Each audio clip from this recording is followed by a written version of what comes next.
Okay, muy bien. Okay. Hello, hello, hello, hello, hello, hello, hello, hello, hello. Is that enough hellos? I think that's enough hellos. Anyway, that's all the hellos I've got. Okay, so what attracts everyone to the, looking at the name, the innovation stage at 10:30 on a Tuesday morning? It's like you come in the door and you're like, let's go to the innovation stage. It's going to be the best stage ever. And of course, you're right. My name is Joe Haslam. I'm a professor at the IE Business School in Madrid, so there may even be some of my students here. If not, any students here? No, no. Oh, they're clearly. Okay, very good. Fantastic. Okay, brilliant. So, my job is just to introduce everyone as they come on and make sure that the people, as advertised on the program, are actually the people that are here. So, if you could come out, please, Susanna, come out, please, Jan, and come out, please, Nir, and sit down, okay? So we'll have them all sit down and then we'll test that the microphones are working because it's absolutely no good to anyone to say really cool stuff if nobody can hear what they're saying. So quick micro test, Susanna. Say hello, hello. Hello. Hello? Nothing? Nothing. I see. Yeah. Don't take it personally, okay? Don't take it personally. It's like, okay. Let's see if they. Okay, here we go. And then finally, deep voice, deep Hi, voice. everybody. Deep voice, brilliant. Okay, so to kick off the innovation stage by BVA on the 2nd of October 2019 at the South Summit in Madrid, big round of applause please for Susanna, for Jan and for Nir. Yay! Great. Good morning, everybody. Welcome to the South Summit, to the innovation stage. My name is Susanna Chute. I am the head of Amadeus Ventures of Amadeus IT Group. I head the startup investment program for the company. So welcome today to this fire chat with these two distinguished gentlemen here. So maybe I'll elaborate a little bit on the context of this discussion, urban mobility. Why is this important that we need to all sit down together and talk about it? So based on all the researchers' statistics, by year 2030, more than 60% of the urban population are going to be living in cities.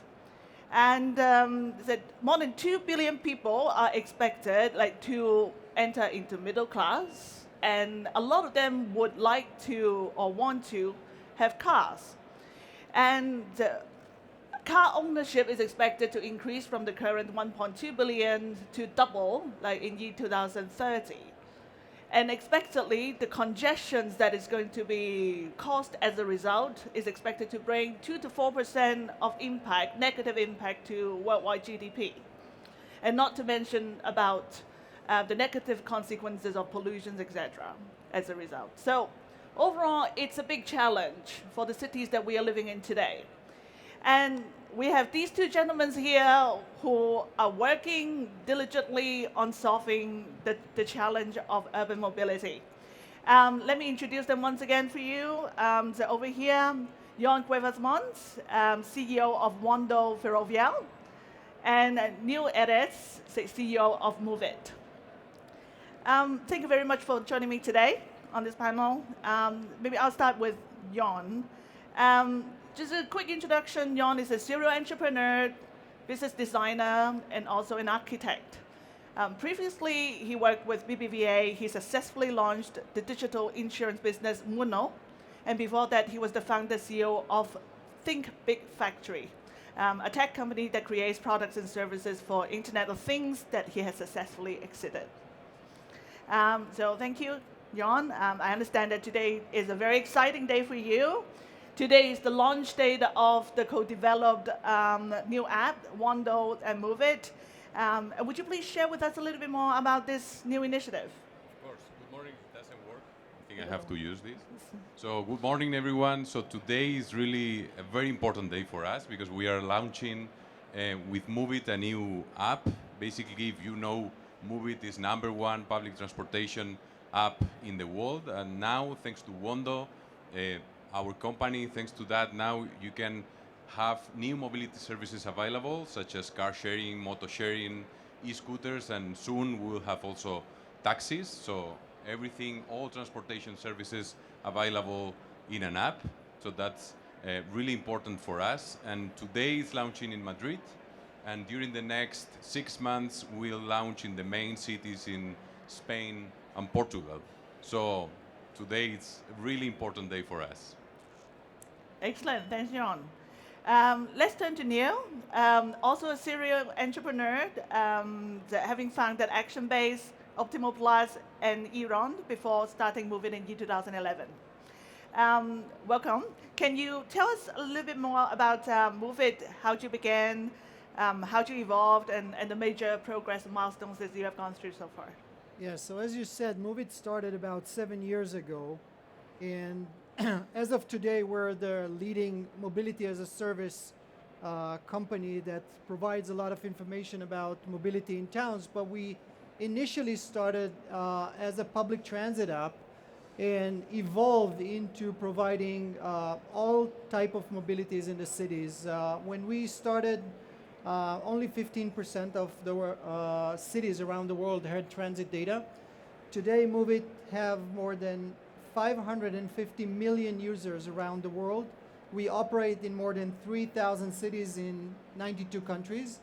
And especially here, in Spain, we do have more than 23 million users combining iOS, Android, and web users. So almost every second person in Spain used Move It once at least. So, and we're very excited to do this partnership with Ferrovial and Wondo and to make sure that all these great people in Spain and Portugal will have access to the great new mobility services. Yeah. And Jan, maybe let's elaborate a little bit on what is mobility as a service. What is it? Why is this such an important thing that you are bringing to the market? Yeah, I think it's really important to understand what is this concept of mobility as a service. So, in the end, if we think about the value proposition, in my opinion, it's freedom. It's to have in your hands as many mobility options as possible in a unique experience. So, in the end, we are talking about an app or a platform to plan, to book, to buy any or most of the transportation services available in a city. But where I think it's important here is to understand the midterm, the long-term vision of this concept, because in the end we are talking about, in my opinion, the perfect alternative to the car, to the private car. And this is really important because in the end we see that the car is a big bundle of different transportation services. So we have an interesting number, which is how much we are spending in Europe in a car. So if we say yearly, we are spending 6,000, 7,000 euros per year. We are talking about more than 500 per month. That's absolutely a lot of money.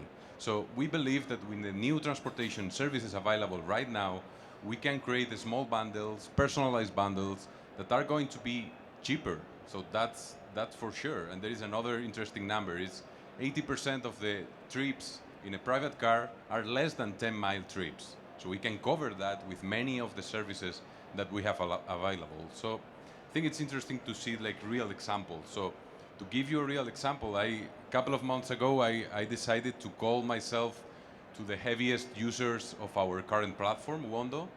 And this is people that is spending about between 150 and 250 euros per month on mobility.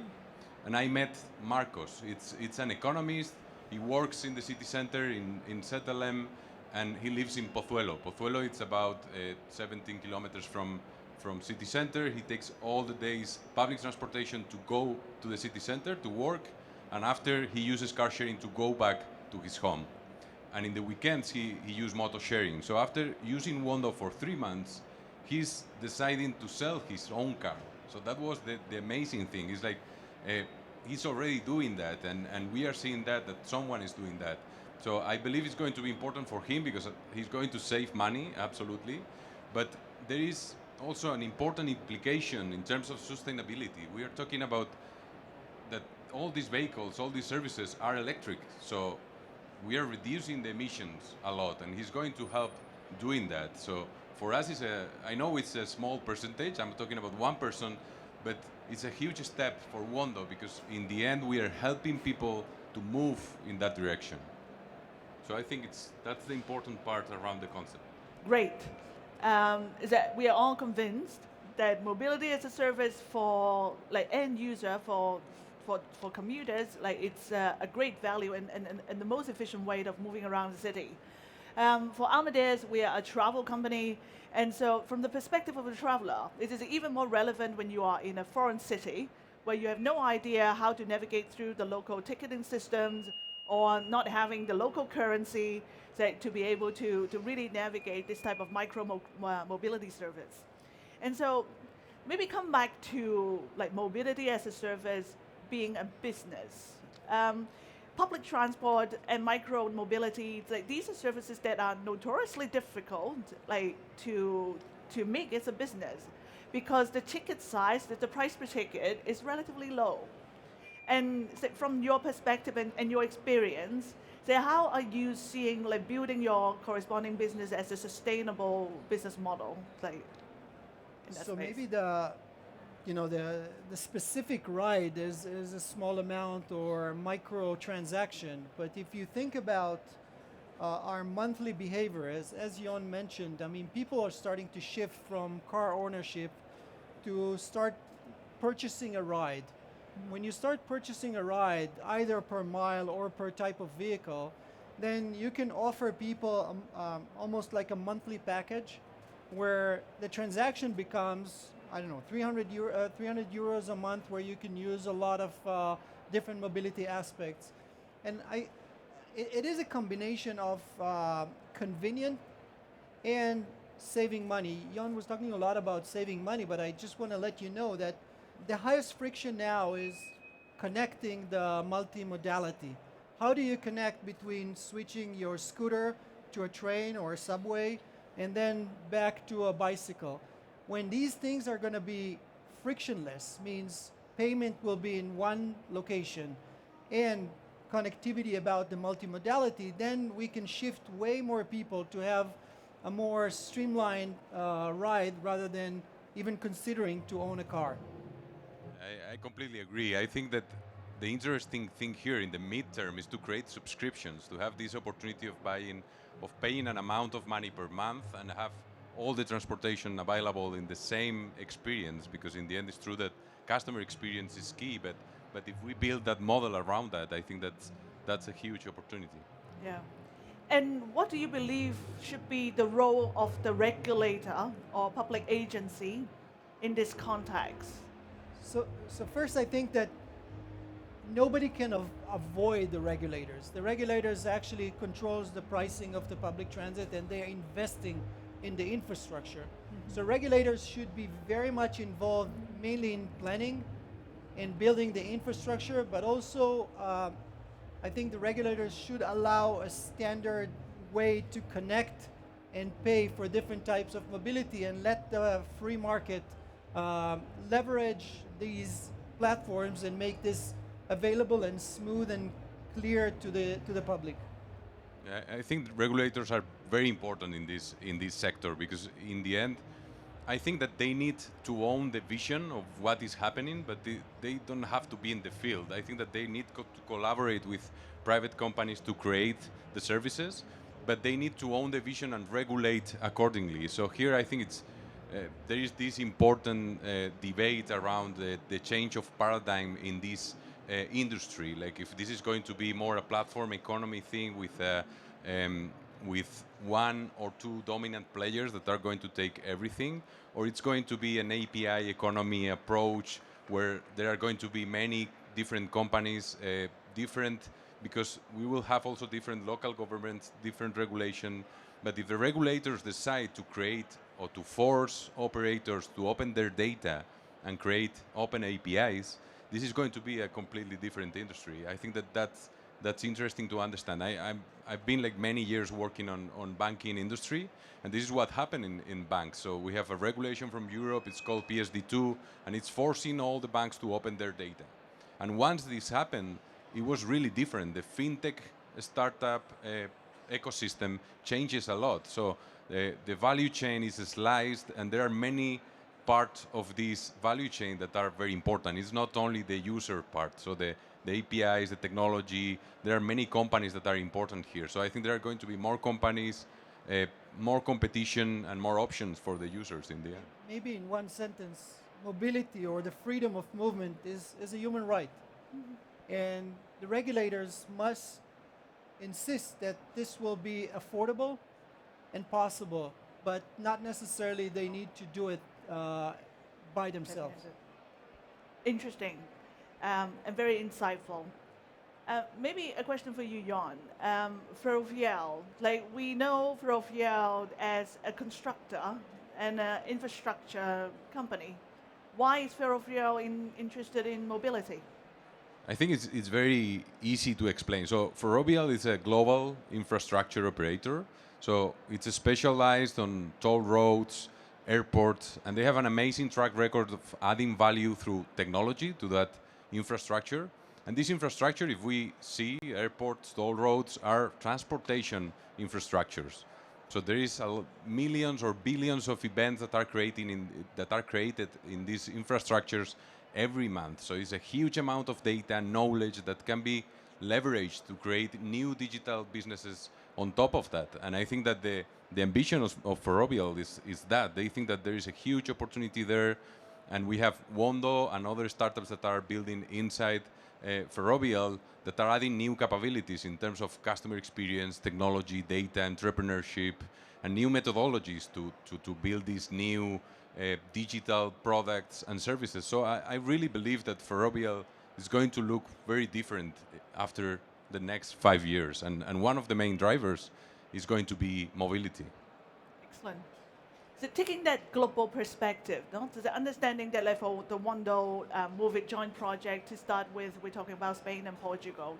Move It is a global company. You're already in 90 countries around the world. Taking it to the global context, is looking at players like Google, Uber. How do you see yourself fitting into that big picture? So we took a different approach where, if you think about the world, there is a supply and demand. Supply is kind of like services of transportation, and demand is coming from the user side. Companies like a company like Moveit, we took a very clear decision not to operate any service.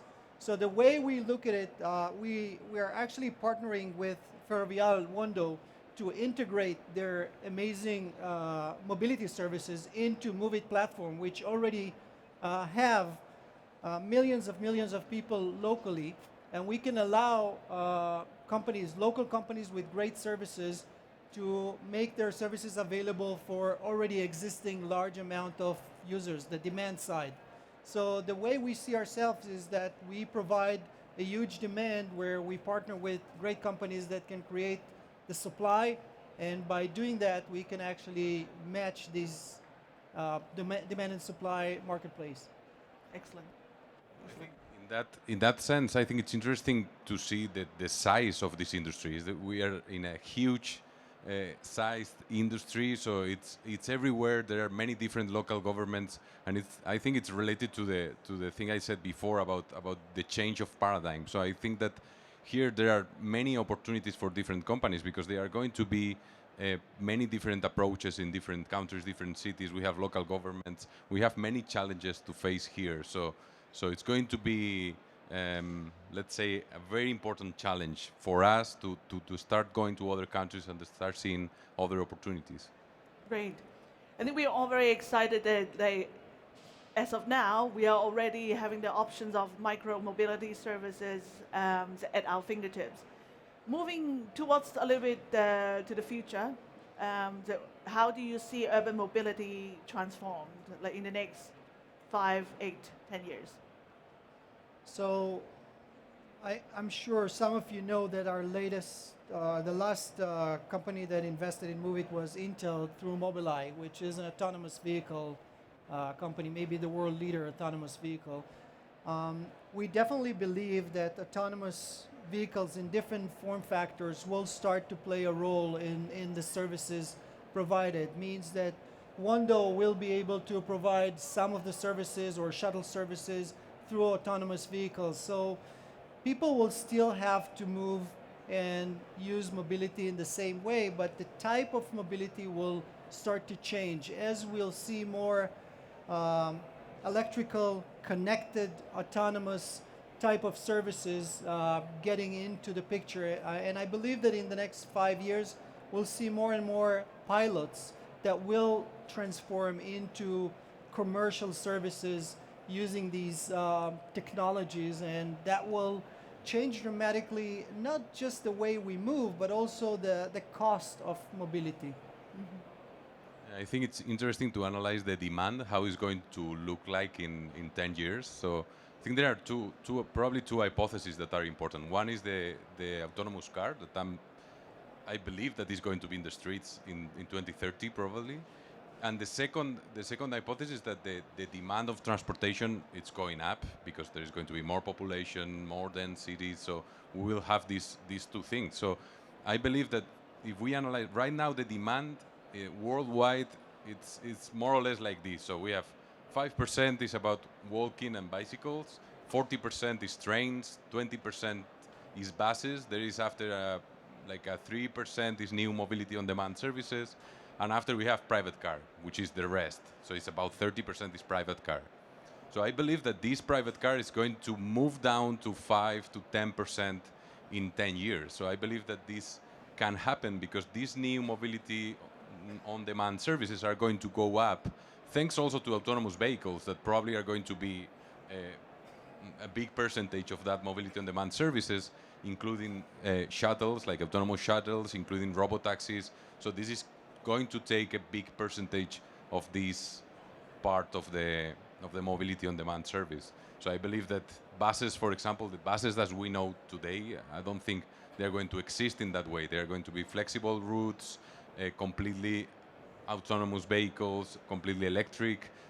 So that's what I think. Maybe in a different form factor. Why do you need a 50-seater bus where you can serve, let's say, less density area with 9-seaters? One interesting thing is we collect today 5 billion data points every day from our users. And if you think about it, we'll recognize this change as it happens and we'll be able to show cities what's going on. Cool. Thanks, Neil. Thanks, John. I'm very excited of this cleaner, less congested city center that we are going to be living in.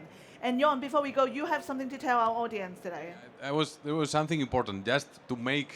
Let me ask a question to the crowd. So, how are you planning to go home today from South Summit? So, I imagine that most of you are going to take a bus or a metro. So, if you take the metro, you need to go to the metro station. It's 10 minutes walking. After, go number 3, change to number 5, change to number 6.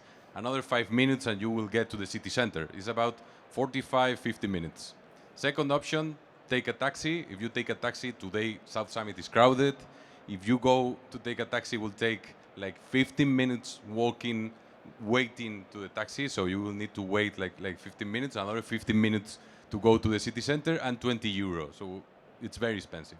And third option, download, move it, or update the app. And now, thanks to Wondo, you will have the opportunity of going by car sharing, moto sharing, e-scooters. We have these mobility services available here. So they are inside the building and outside the building. So you can see all of them here. And you will get €5 for free to go to your home. So it's almost without spending any money. So it's a huge opportunity to experience future of mobility. Thank you. Okay, okay, very good. It's all over, all over. Bye-bye. Thank you for the €5. Thank you for everything. Okay, so I have to do some filler. What? People are leaving. It's the mobility. You've got everyone so excited they just want to run out and get on a scooter or something like that. Okay, so the next people are coming on and we need to add some chairs because we got 5 speakers in this panel, which is, so we need to put on extra chairs. And we're just going to do that. This panel is going to go for half an hour as well, so that's going to be pretty good. What is the number one advice you would give to an entrepreneur? Okay, I guess everyone wants to know what that is. So have we got enough chairs? 1, 2, 3, 4, 5. Okay, so we have enough chairs. So if the speakers want to come out, David, please make your way.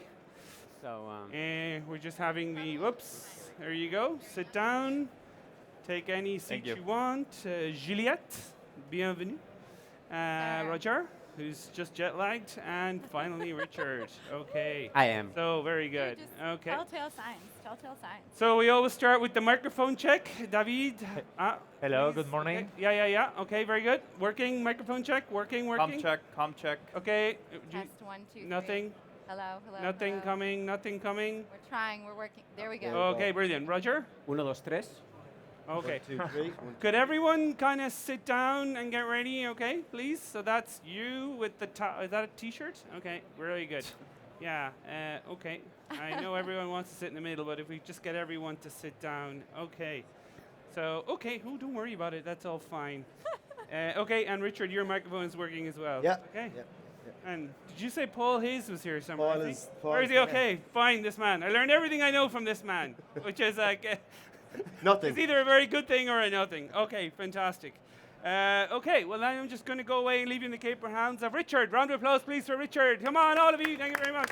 Hey guys, welcome to this panel. It's Entrepreneurship 101 for startups. So I guess this is like the first day of school. We're going to hear about the highs, the lows, the don'ts, and the lessons learned from people who have scaled, built, and invested in companies. So I think let's start off if you guys want to introduce yourselves and a bit about what you do. And so we'll start off with you, David. Okay, my name is David, and I run a public company called Red Dot ES. We manage 400 million euros per year, and what we do is we push the digital agenda in Spain. Perfect. I'm Sebastian. I'm the CTO at Cabify. Actually started my first company when I was 17, so I've always been an entrepreneur. Actually sold my company to Cabify but 2.5 years ago. That's how I became CTO. Hey, everybody. I'm Juliet. I am obviously American. Sorry about the accent. But I live in London. Get out. Where am I searching? Other Americans in the audience? Is that where you're pointing? Hello. I'm an investor at Mosaic Ventures in London. We're an early stage fund investing in tech across a number of different areas. I'm Roger. I'm an entrepreneur as well. I had 5 exits so far, and I'm in a new project right now, a new startup. Cool. I'm Richie, and I work for a international tech PR agency in Dublin, in the US and UK markets. So we're going to cover lots of topics today, from persistence to funding, money, runway, your team, hiring, and then obviously sector knowledge and kind of where the market's going to go and where the ball's going to hop in 18 months. And so I think let's start off and let's look at, I guess, let's bring it back to the grassroots. What's the first thing you should do when you're planning to set up a company, or when you're planning to deviate? To what level should you pivot if you're planning to change trajectory, and if you're starting off, what would be the first thing you should do? And we'll start off with you, Juliet. Gosh, I'm the last person who should talk about this, right? Because I'm the one who gives the money. So an investor that tells you exactly what to do is arrogant. But obviously, we've seen a number of patterns, so we can probably give some decent advice, hopefully in certain areas at least. But for me, the thing that I would think about most highly is, in terms of the idea, are you actually solving a problem? I see a lot of really cool tech, amazing things that are just not solving anything for anybody. They're very cool, they're nice to haves, they're not necessary. So if you can't state the problem, if you can't find somebody that's gonna complain until the end of the earth about this thing that they can't fix for themselves, it's probably not gonna grow. And the other piece is team is absolutely everything. I hope it's somebody that you feel like you can stay up really late with and eat pizza and complain and cry and the whole thing. That's massive. And that goes for when you choose your investors too, by the way. I think I would add to that, because it sort of solves it automatically, where maybe my microphone's a little loud. That's great. Yeah, perfect. So if you're solving a problem that you yourself have, then that takes care of the whole, is this an actual problem that needs to be solved? It doesn't take part on the, can you actually make money out of this? But I think if you're solving a problem that either you have or you know someone personally who has that problem, and it's something that you're passionate about, it's going to help a lot when things get rough. Roger, do you have thoughts?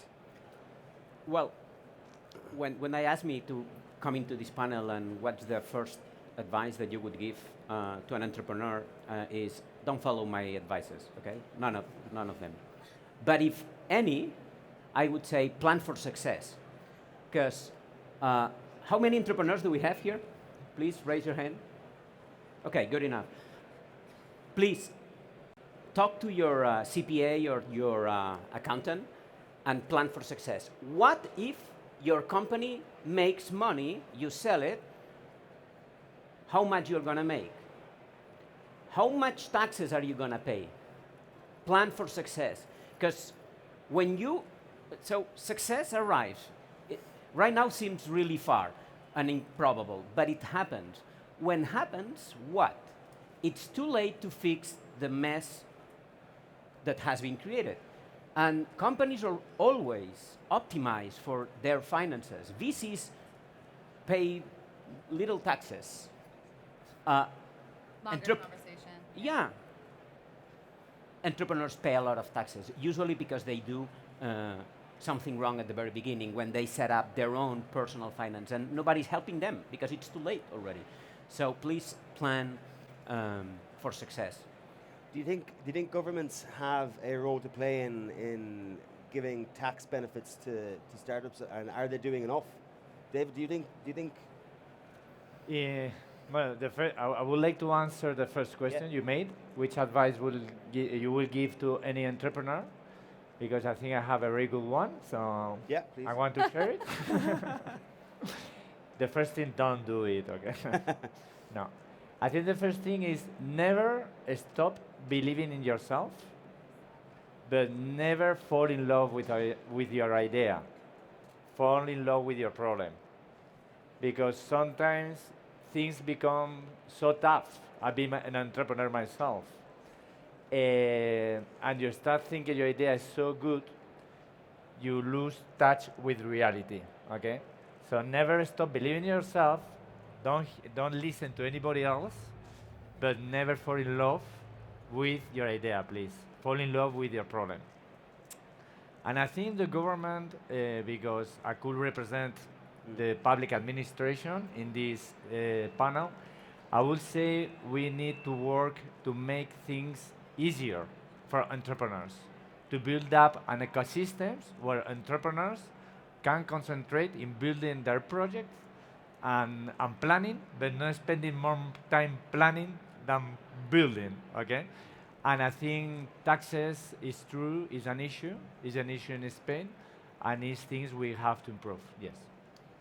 Do you think that governments globally, or do you think we're getting to a stage where startups need to have a symbiotic relationship with governments to grow and foster? Is this happening globally? Because it's a pretty new concept, I guess, for governments to actually be investing in innovation and in startups. Do you see a trend globally? Yes, I think not so many years ago, for governments, startups were something very small. If you compare it with the rest of the economy, a government only wants two things when we talk about the economy: is to make jobs, okay, and to create wealth. And before startups, it was something very small, and they didn't see maybe the importance of the startup ecosystem and the startup companies. Now, because we have very successful startups, which they are making a lot of money, governments are very keen and incorporate in their legislation or in their day-to-day the startup ecosystems. So I think now we have here at least two ministers, which I think on Friday we're going to have the president of the government of Spain coming for the end session. So I think for the government, the startups are very important, and we understand that we have to work together to build up an ecosystem where all the startups can grow. So startups should be looking for government for support when they're building and growing. I think startups have to look at their customers more than to the government. I wouldn't wait around for the government. Yeah. for, Okay. Yeah. But the government have the role ideas. to build the ecosystem. Okay. If you can get a grant with no strings attached from the government, take it in a heartbeat. That I would do.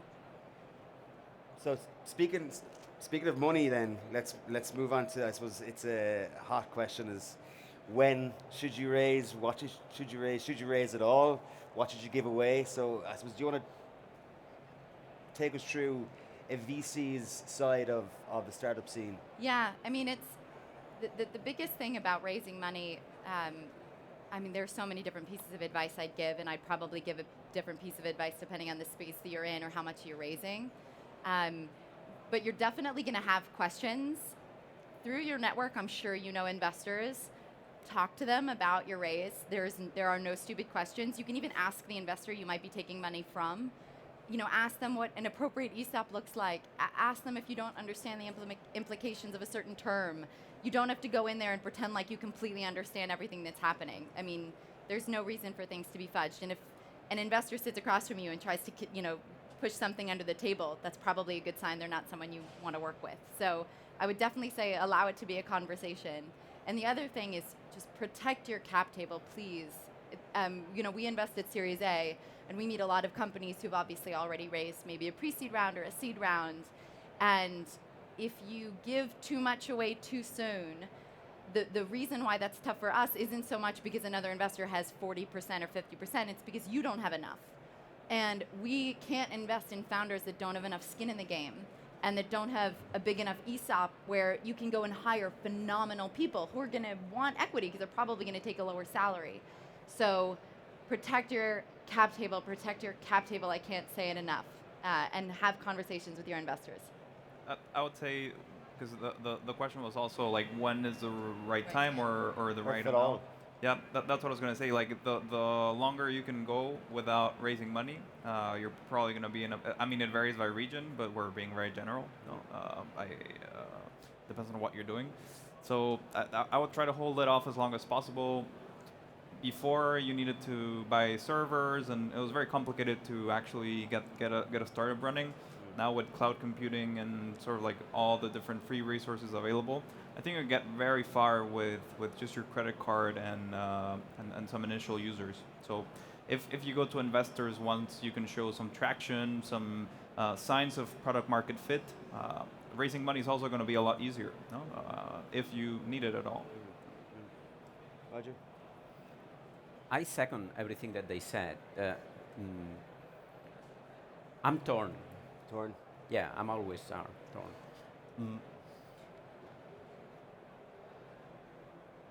You see WeWork, how much money they raised. Oh, don't get me started. Hot topic. So there's this book that it's called The Art of Being Broke, right? So it's on that line. Better be broke and survive than have too much money. And WeWork is a pretty good example. So that's why I said at the beginning, don't follow any of my advices, because it depends case by case. Some niches, some products need a lot of money at the beginning. If you want to send a rocket to the moon, you cannot do that with an Enisa, a Sereti with 500K, period. No, that won't reach, the moon, period. If you are creating a B2B business with, a small application, maybe it's enough, 300K, as less as you can. It's a good advice, okay? So 2 follow-up questions on the VC stuff, I guess.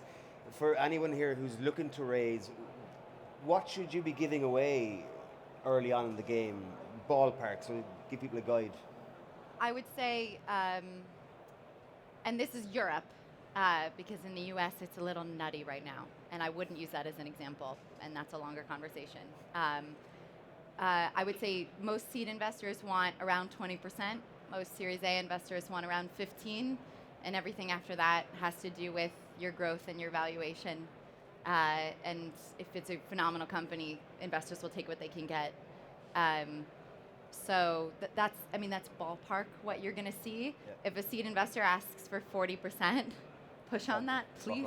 Yeah, Yeah. Beware of like outside the U.S. things are still Figuring themselves out. So Yeah. I've heard stories of like, oh yeah, I gave him 80% of the company for $10,000 and Yeah. Don't watch Shark Tank, not a good example. Yeah, there's a lot of stuff out there. So I'd say like 20% per round. Yeah, something Ish, around that. right. Yeah. Cool.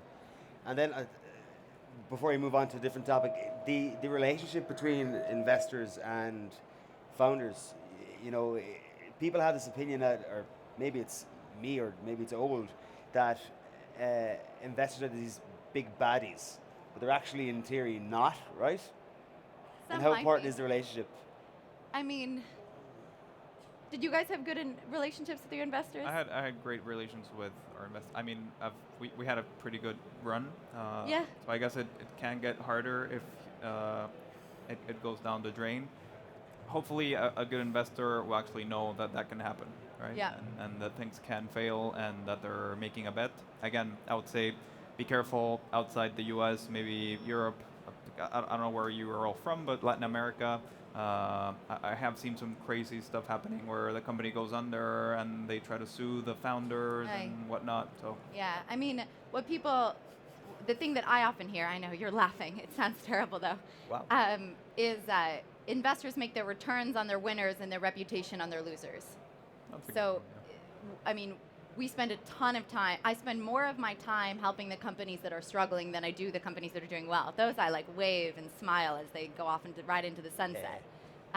It's the companies that are struggling with a particular sales cycle who finally got a big break, but they're going to run out of cash. So can they do a bridge round so they can really see this through? I mean, those are the things we spend a ton of time thinking about.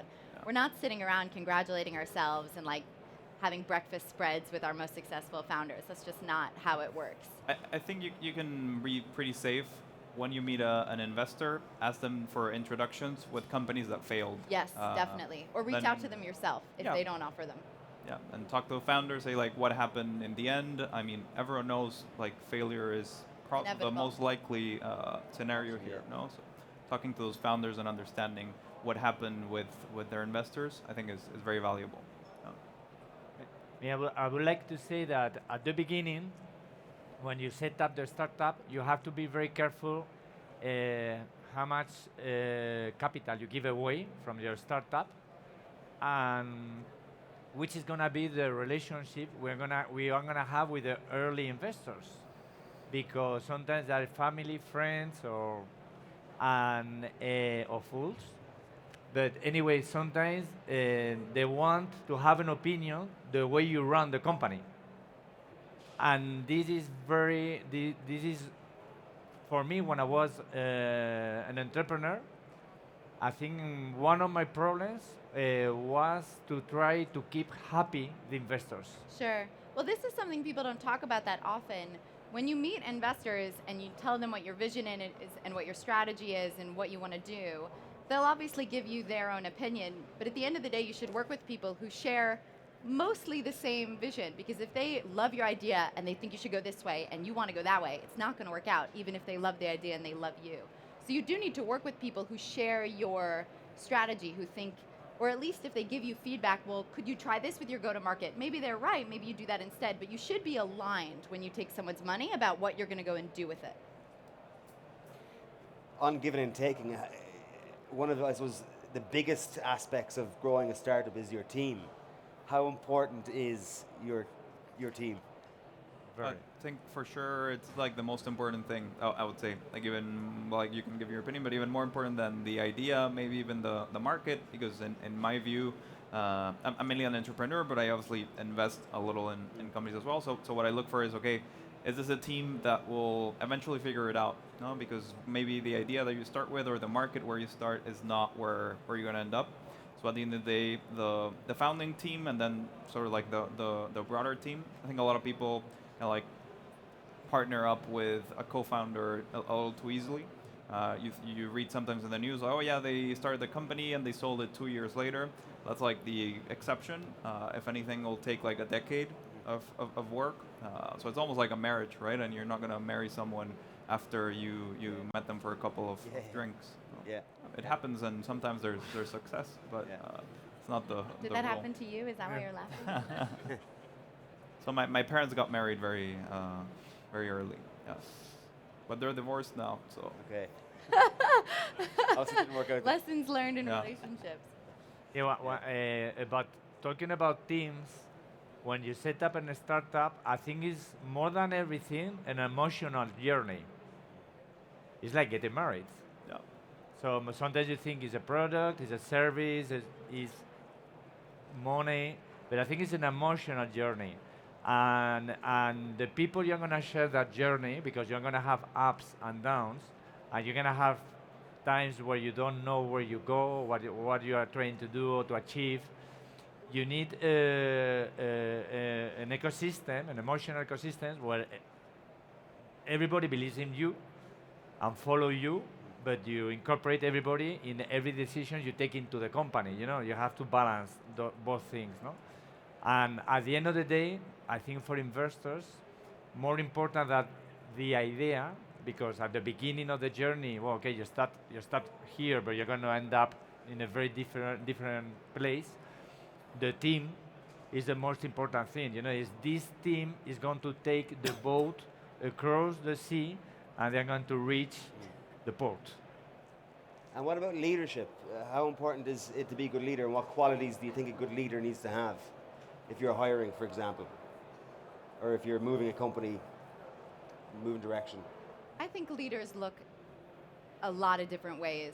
I don't love the sort of stereotypical traits that people would assume, like this is what a CEO should look like, and this is what a CTO should look like, and this is what I mean, for various businesses, you should look like you, right? And you should behave like you do. And I think the qualities of leadership that can be demonstrated in a lot of different ways are generally being a very good listener, being able to, you know, strong opinions, loosely held, go for something if you're proven wrong, switch. But if you're a loud leader, if you're quiet, if you lead by example, if you lead through inspiration, I mean, there are a lot of different ways that you can be a great leader, I think. Yeah, you don't need to be. Hi. Yeah, you don't need to be Steve Jobs to be a good leader. No. So you don't need to be a jerk to No, that be a would be good probably leader. another exception, if anything. Yeah. Yeah. Just, I'm conscious of time. Is there any, we'll end on a positive note. Is there any, very positive note, any time that you said, fuck it, you know, this isn't worth it, I'm done? Pack it all in. The market will tell. The market will tell. So, she said it right. The idea is very important. The team is very important. Everybody knows that. But you have to have, you have to pay attention to the market and see when it's obvious that that's not going to work. It's a market. Yeah. But anytime you said, Accident. you know, I'm Yep. done, I'm hanging up my startup cape and moving on to something else. When I said, you know, to set up a startup, it was a journey, and you don't have to fall in love with your idea. You have to be able to change your objectives, because when you set up a startup, you have a few presumptions. No, you think, okay, my customers, my clients, they need that, and you don't have to build up the end product. What you need to build up is a service or product small enough you can relate to your customer, learn from your customer, from your market, and from them on build up on the idea. Okay? Yeah. So sometimes you have to say, okay, the way I'm going is not the right one. I'm going to change my direction and start up again. I think that's a good way. And the only way you learn, I'm sorry for everybody, is when you make big mistakes. Because when you make something right, you don't know why you make it right, really. Sometimes Yeah. it's luck, sometimes it's money, or sometimes it's love. No, we never know. Yep. I We've mean, got a minute and a half left, so we'll do a quick fire round. 3 takeaways that you want the audience to take away today. Roger, we'll start with you. Don't follow our advice. Right? It has to be 3. Oh, it can be 5 or 1. One. Yeah, I would say with 1, because the second one is don't forget the first one. Don't forget the first one, okay. Protect your cap table. Love who you're working with and surround yourself with people who are way smarter than you, and have very honest conversations with your investors. main takeaway for me, work on something that you're actually passionate about, right? I think starting a company because you want to be your own boss or because you want to be rich are not good reasons to do it, and you will like run into a lot of trouble if that's your motivation. I think when somebody startup, the main thing is I'm going to make this world a better place. I'm going to contribute with my products or my service to make the world a better place for everybody. I'm going to create wealth and I'm going to create jobs because those ideas are very strong and will give you a lot of motivation in the day-to-day basis. Mine would be invest in PR early on and hire me, I guess. Guys, thank you very much. Great panel. Thanks for the audience listening. It's cutting. Done. Okay, thank you, Richard. I didn't hear a word you said, but I'm sure it was absolutely wonderful. I heard what you said, though. That was great. Mark, the estate of Mark Andreessen is going to sue you, however, for stealing his lines, but he's got enough money. Okay, so I'm told to say things like, if those who are leaving, can they leave very quickly? And those who are entering, can they enter very quickly? You know, don't be polite, just push people out of the way, whatever it takes. Pretend you're like at the opening of a Primark store, whereby, you know, all of these things are over. And don't take any of that food, it's all for display. Right, so what else are we doing? Looking for faces in the crowd. Okay. Right, can you, no, I meant what I said, guys. Can you get out? Out! I'll yell fire in a second. And those that are coming in, can they come in? Okay, we're nearly there. Okay, nearly there. Okay, that seems to be some stability. Lads, look, no conversations. Come on, out! Like my mother used to say, get out, outside. Good. Right, now, are we taking these chairs or not? Are we taking these chairs? Okay, take the chairs. Okay, they're going to use these chairs. Okay, if we could have our speakers out here. Javier, please, if you could take one of those beautiful green chairs at your choice, and you may take the other. Beautiful. It turns out we're actually not going to take those 5 chairs in the end, so just leave them there. Okay, microphone test. Please say 1, 2, 3. 1, 2, 3. That's uno, dos, tres. Yeah. Nothing. Still not. Okay, nothing. We're not getting anything, are we? Still not getting any. Okay. I thought it was number 13. Okay, well, it could be 99. Okay, yours is working, so you're showing off. Like, look at my lovely microphone. It works wonderful. So your microphone. Okay, so we have to keep talking idly until somehow your microphone works. Nothing. Microphone, Javier's microphone, no funciona. No, like there's no point. You can't begin until it starts. Is there a red light or anything? Oh, there's a green light. Okay, su micro no funciona. Okay, here comes the improvised task. Okay, now, is that working? No, still not. Okay. Oh, God. It's like... Hello? Brilliant. There you go. Okay, very good. Right then, so, overcoming the hurdles to success, an early stage startup VC perspective. Fireside chat with Ben Morel. Say hello, Ben. Hey. And with Javier Sanz. Say hello, Javier. Hi there. Okay, big round of applause, please, for Ben and Javier. Yay! Okay, right. So thank you everyone for being here this morning. We're going to try to make it sharp and interesting to you guys. So I'll leave it to Javier to just, introduce himself. I'll tell you more about myself and then we'll kick it off. So I'm Javier. I'm the CEO of 99. We are a free commission online broker so that you can trade stocks, commission free. It's going to be available in Europe and coming soon to other countries outside Europe. And I'm Ben. I'm one of the founders of Briga, which is a founders fund. I've been an entrepreneur for more than 10 years now. Now turned to the other side and financing, early stage companies across Europe with my experience and background and trying to make them, the next unicorns of the continent.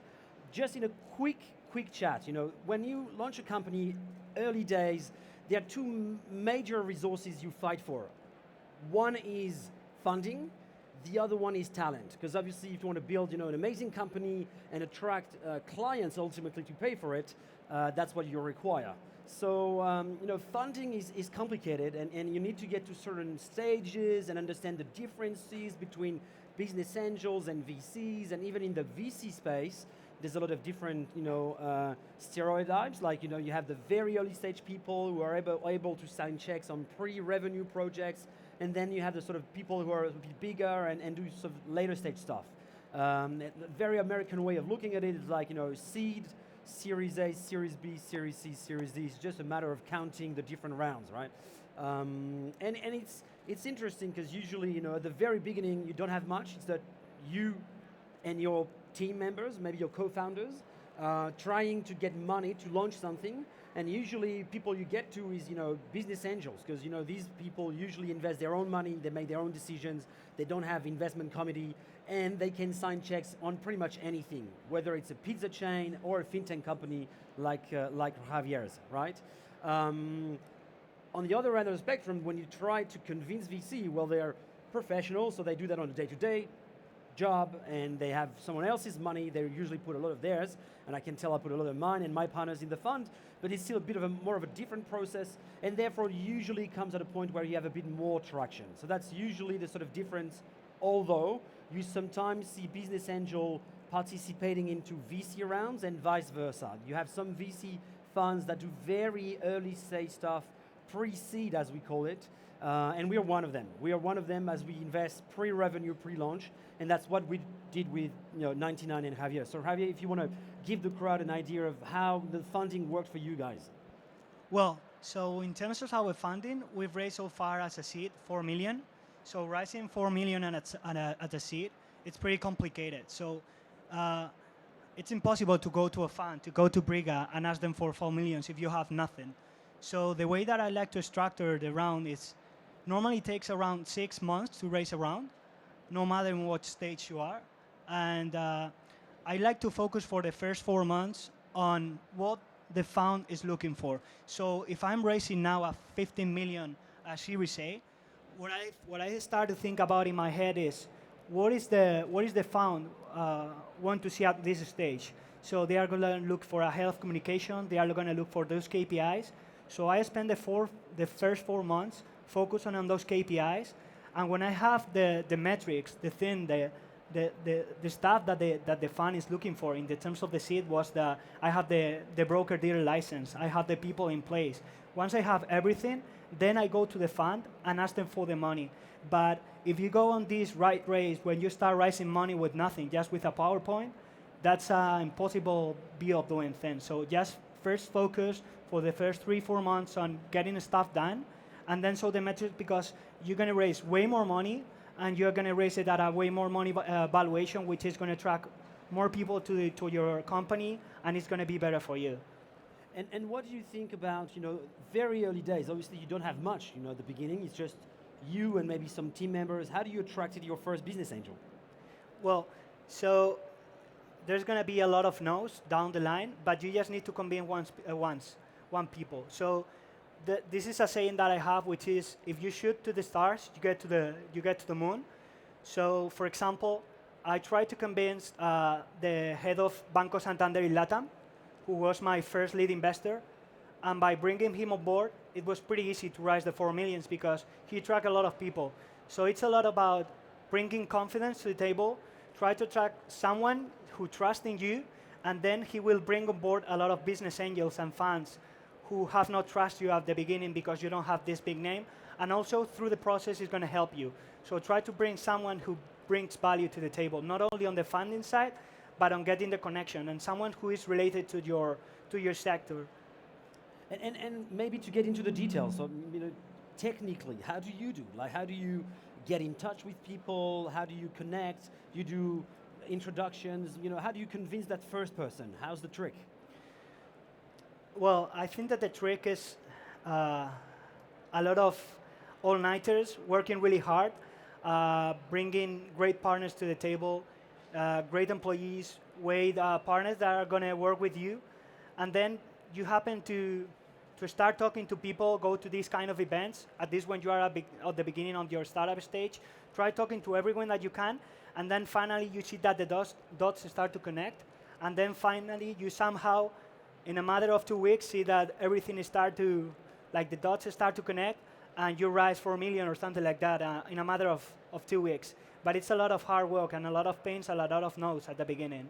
Okay, got it. Yeah, I think it's a good point. I think in the very early days, I mean, you have to be a salesman or saleswoman. I have to be the salesperson. That's what it is. And keep in mind that as an entrepreneur, that's what you're gonna do the whole life of your company, because you're selling your product to clients, you're selling your equity to investors, you're selling your project to talent, and that's what you have to do. So work hard and try to be able to convince these first people, and then it's like a domino race. Like you tick the first one, and then the rest will come. And talking about talent, then once you've secured a bit of money, you have your co-founders, your 2 or 3 people, you have a bit of cash, you need to execute, and usually you need to execute with people. How do you source the best ones? How did it work for you? Okay. Well, so this has been a process because this is my third startup. And when I first started, I thought about keeping as much equity as I could and not hiring the best people. So it's all about people.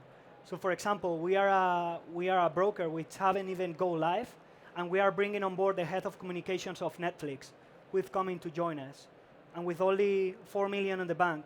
So you have to be a salesman. You need to sell an idea. You need to sell a vision, and then people who are really great will surround you. But if you go with the lean model of, well, I don't have the money, I don't have the funding yet, I just gonna hire a crappy guy who is gonna do my social media, and I'm gonna pay him, I'm not gonna pay him, that's not gonna work.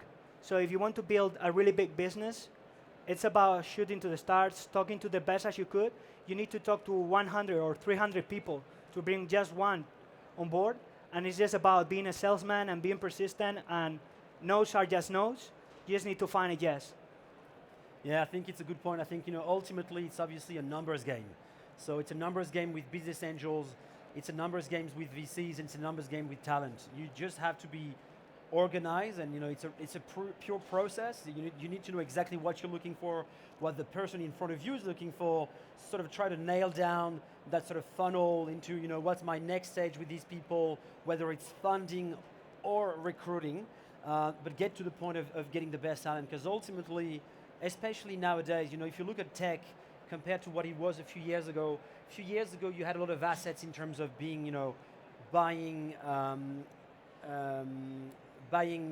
machines, computers, everything was very expensive. Like you have cloud, you have printing, 3D printing, even for hardware is getting easier and easier.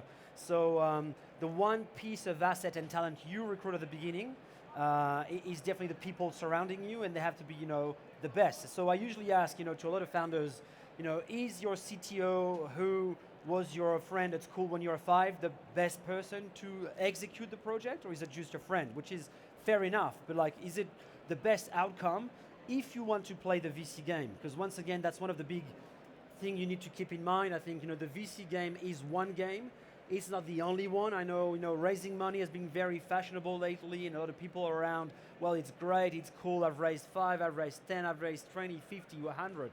Ultimately, it's like hiking the Everest Mount. Like every base camp, everything after that is harder than before. So you need to make sure that when you raise money, you execute the vision that you sold for, and the reason why people invest in money in your company, and that the talent you attracted in the company for the project as well it's a race, and a race is always hard, and especially when you're fighting against the world, because everyone else, the Chinese, the Americans, the big corporates, are going to try to kill you somehow. So it's a bit of a struggle, and once you play that game, it's obviously fascinating, thrilling, but complicated. What would be your couple of tricks or couple of ideas you would share with the crowd? Well, so I think that it's not only about attracting people, but also taking care of the people that have joined it, retaining the talent. Because if you focus on bringing a really great guy, and then he leaves you in a matter of a month, then the entrepreneurship is really close, and everyone is going to know that you are not a good guy to work with in a matter of months. So you need to build a reputation, take care of the people, and learn from them. So if you finally get to hire a really good guy, you need to leave him the space. For example, this Tuesday is going to join us the CEO of Alantra, which is the biggest investment bank in Spain. He's 55 years old, 35 years of experience in the financial markets, and 27, never worked before on the financial markets. So there's no way I'm going to teach him what to do. So what I need to give him is the confidence to build the product. Try to find someone who has already gone through the path that we are going ahead for the next 18 months, and then leave them to execute our vision, because I need to set the strategy and get the funding. But with my funding and my vision, I need to leave them do their work, which is just growing the company and bringing more talent. Because it's not my tip is, if you care about your people, then the people of your team are going to bring better people. So it's just a matter of starting the wheel. Okay. And how many of the early days people are still left in the company? I think that of a team of 25, around 6 people have left us. Okay. Half of them were fired, and the other half left the company because there's a lot of competition. And it's about retention, because there are other players rising rounds of 50 million, 100 million, and it's not only about the money. It's not only about giving you the stock options or phantom shares. It's about trying to retain them. And also, people who are really good love to work on projects who are ambitious. So it's not only about the money or the phantom shares that you give them, but sell them a vision and then maintain to that vision. Because if you are switching directions every once in a while, people are going to left. So stick to your vision, and obviously make some changes where you need to make them. But set a really huge goal, which is going to bring a lot of talent to the table. Okay, thanks for that. So maybe as a wrap up, is there any other piece of advice you want to give to the crowd in terms of, the key challenges you face when you're an early stage company and how you face them? Well, my suggestion is that try to surround with people that you trust, because there are going to be a lot of highs, but at the beginning, on the early stages, there are going to be a lot of lows. This is my 3rd time that I started a project, but every time that you start a new project, you are learning new things. So try to surround with people that you trust, who are going to continue you, who are going to follow you on your path, and then follow your gut and make changes. So don't fall in love with your idea. Make some changes where you need to make them, and follow your passion if it's entrepreneurship. And also, if you find a time that you don't find yourself that you are a great CEO, because through the stages of the company, you're going to see that the mission of the founder, it's at the beginning you're going to do everything, and once you grow, you're going to just start focusing on the funding, on the people, on the strategy. Maybe you are not the great or the guy who is the CEO. Like, it's not bad about hiring a COO or hiring someone who's better to you to grow the company if you don't find yourself who are the best to continue at the early stage. Okay. Well, thank you very much for that. Maybe as a final word, I think you got the idea. A, be a salesperson. Be resilient but not stubborn. So follow your gut, but don't follow them too much. And C, obviously, build something with a vision that it's above yourself and bigger than yourself. And it's ultimately you're building a new baby. Some usually people say my company is my baby. Well, if it's a baby, the baby should become bigger than yourself. So as you said, if you're not the right person to be the CEO, the CTO, or whoever in the future, make the vision happen and hopefully change the world if you can. Thank you very much. Thank you. Brilliant. Microphone. Okay, get off. Go away. Get coffee. Do whatever you want. Send emails. Whatever people like you do. I have no idea what people like you do. Okay, I hope that was really interesting. Like I said before, if you're leaving, please leave quickly. If you're entering, please enter quickly. No indecisive people. We want no indecisive people. You have to make the decision and then go. Okay, so move along. Okay, so looking at my list, the next panel is investing in the rise of the experience economy. And we have Elal and Matt. So I'm just going to wait for you guys to come in and out before I call them out. Here we go. Loads of room at the back. Loads of room at the back. Loads of room at the back. There you go. And okay, seem to be fine over there. And then if you can push people out of the way, hey, how are you? Okay, very good.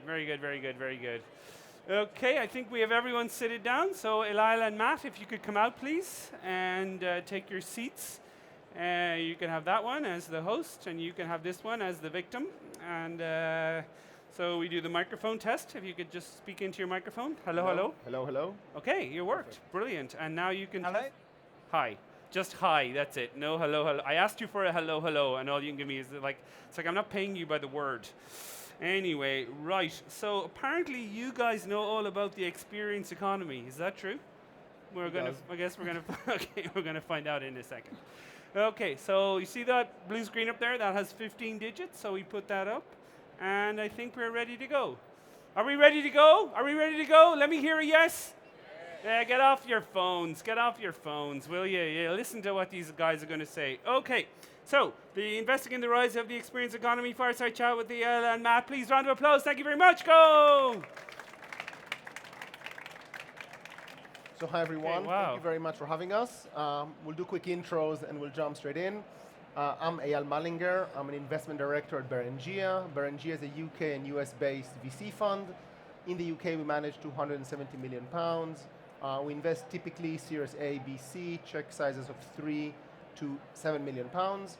We've invested in Festicket about a year ago. Matt, my guest, is the CFO and a board member of Festicket.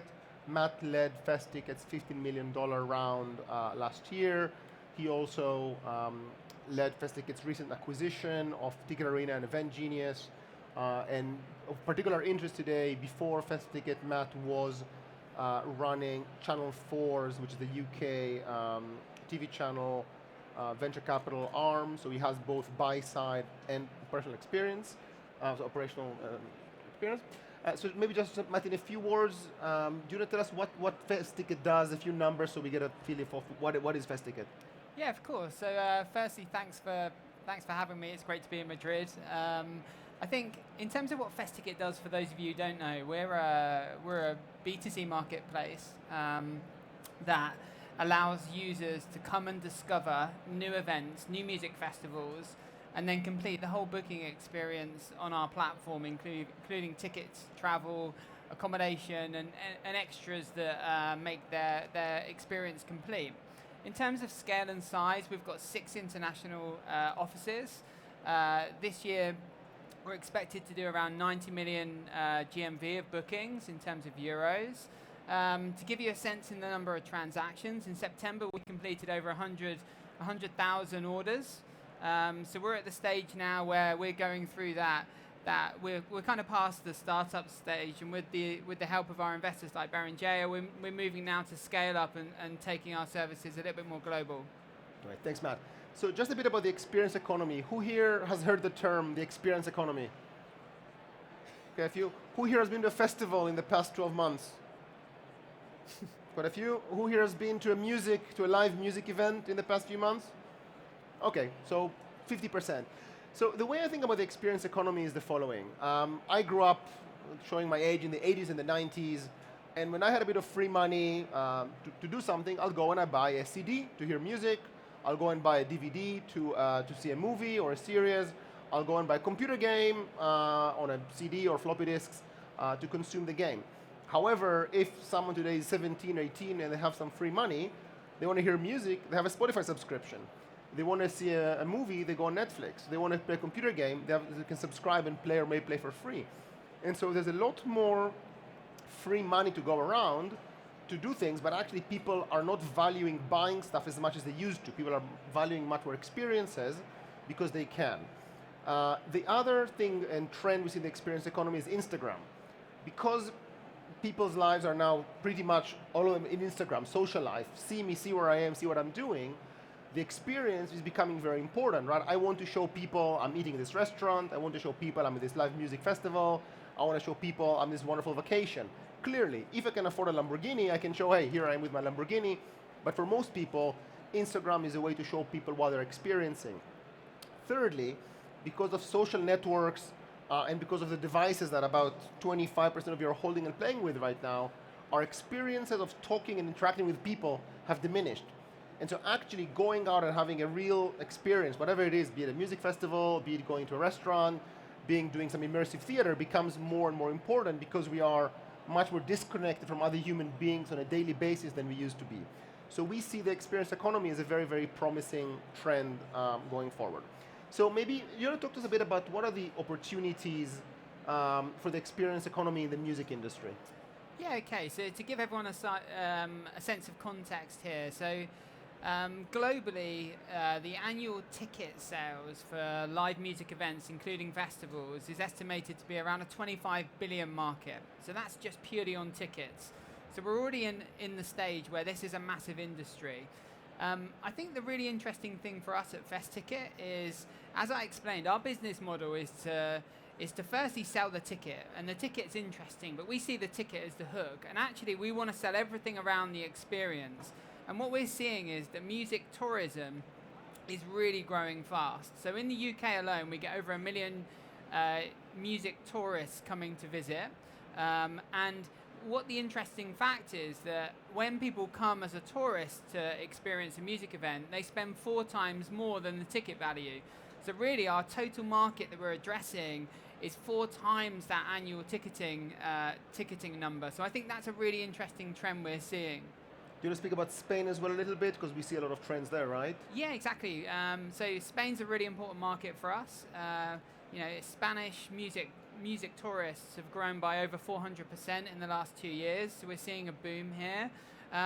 Some of our most successful festivals, Sonar, Primavera, Fib, we see some really good destination events, as we call them, where there's a huge amount of international travelers coming to Spain to experience festivals here locally. The weather is great, so why not?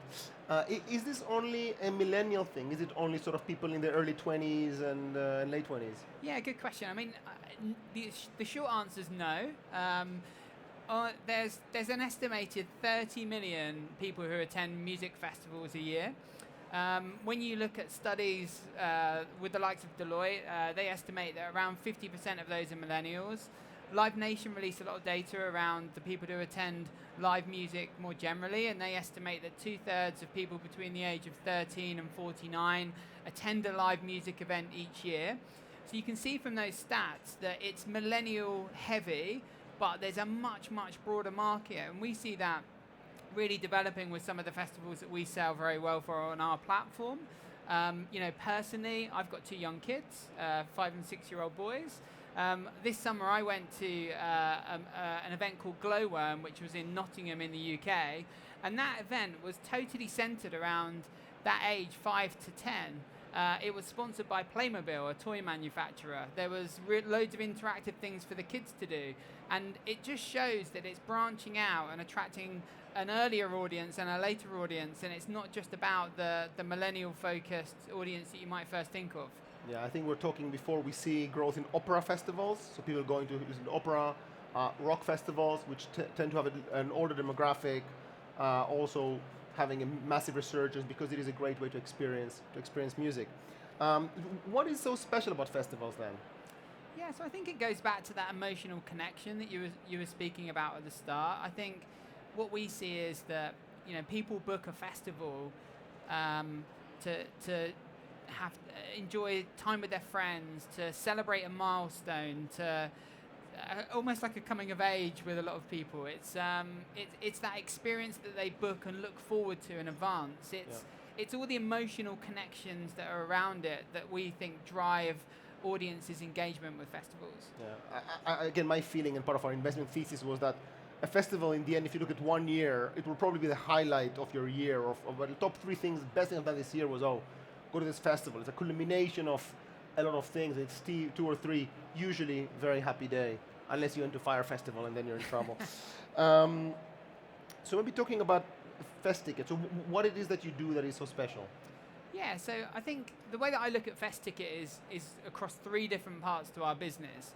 So on the first one is we're a content platform, so a content and discovery platform, and we pride ourselves, and it's in the DNA of the company when it was first founded, is that if you want to attend a music event or a live event of any type, you can come to FestTicket, and we can help you make that choice. So we've got guides talking about the festival's artist lineup, location, giving you much more information about the festival for thousands and thousands of festivals on our platform. We've got some pretty cool technology that we've developed around trying to help you make the choice based on your music preferences. So you can log onto our platform, you can put in your Spotify details.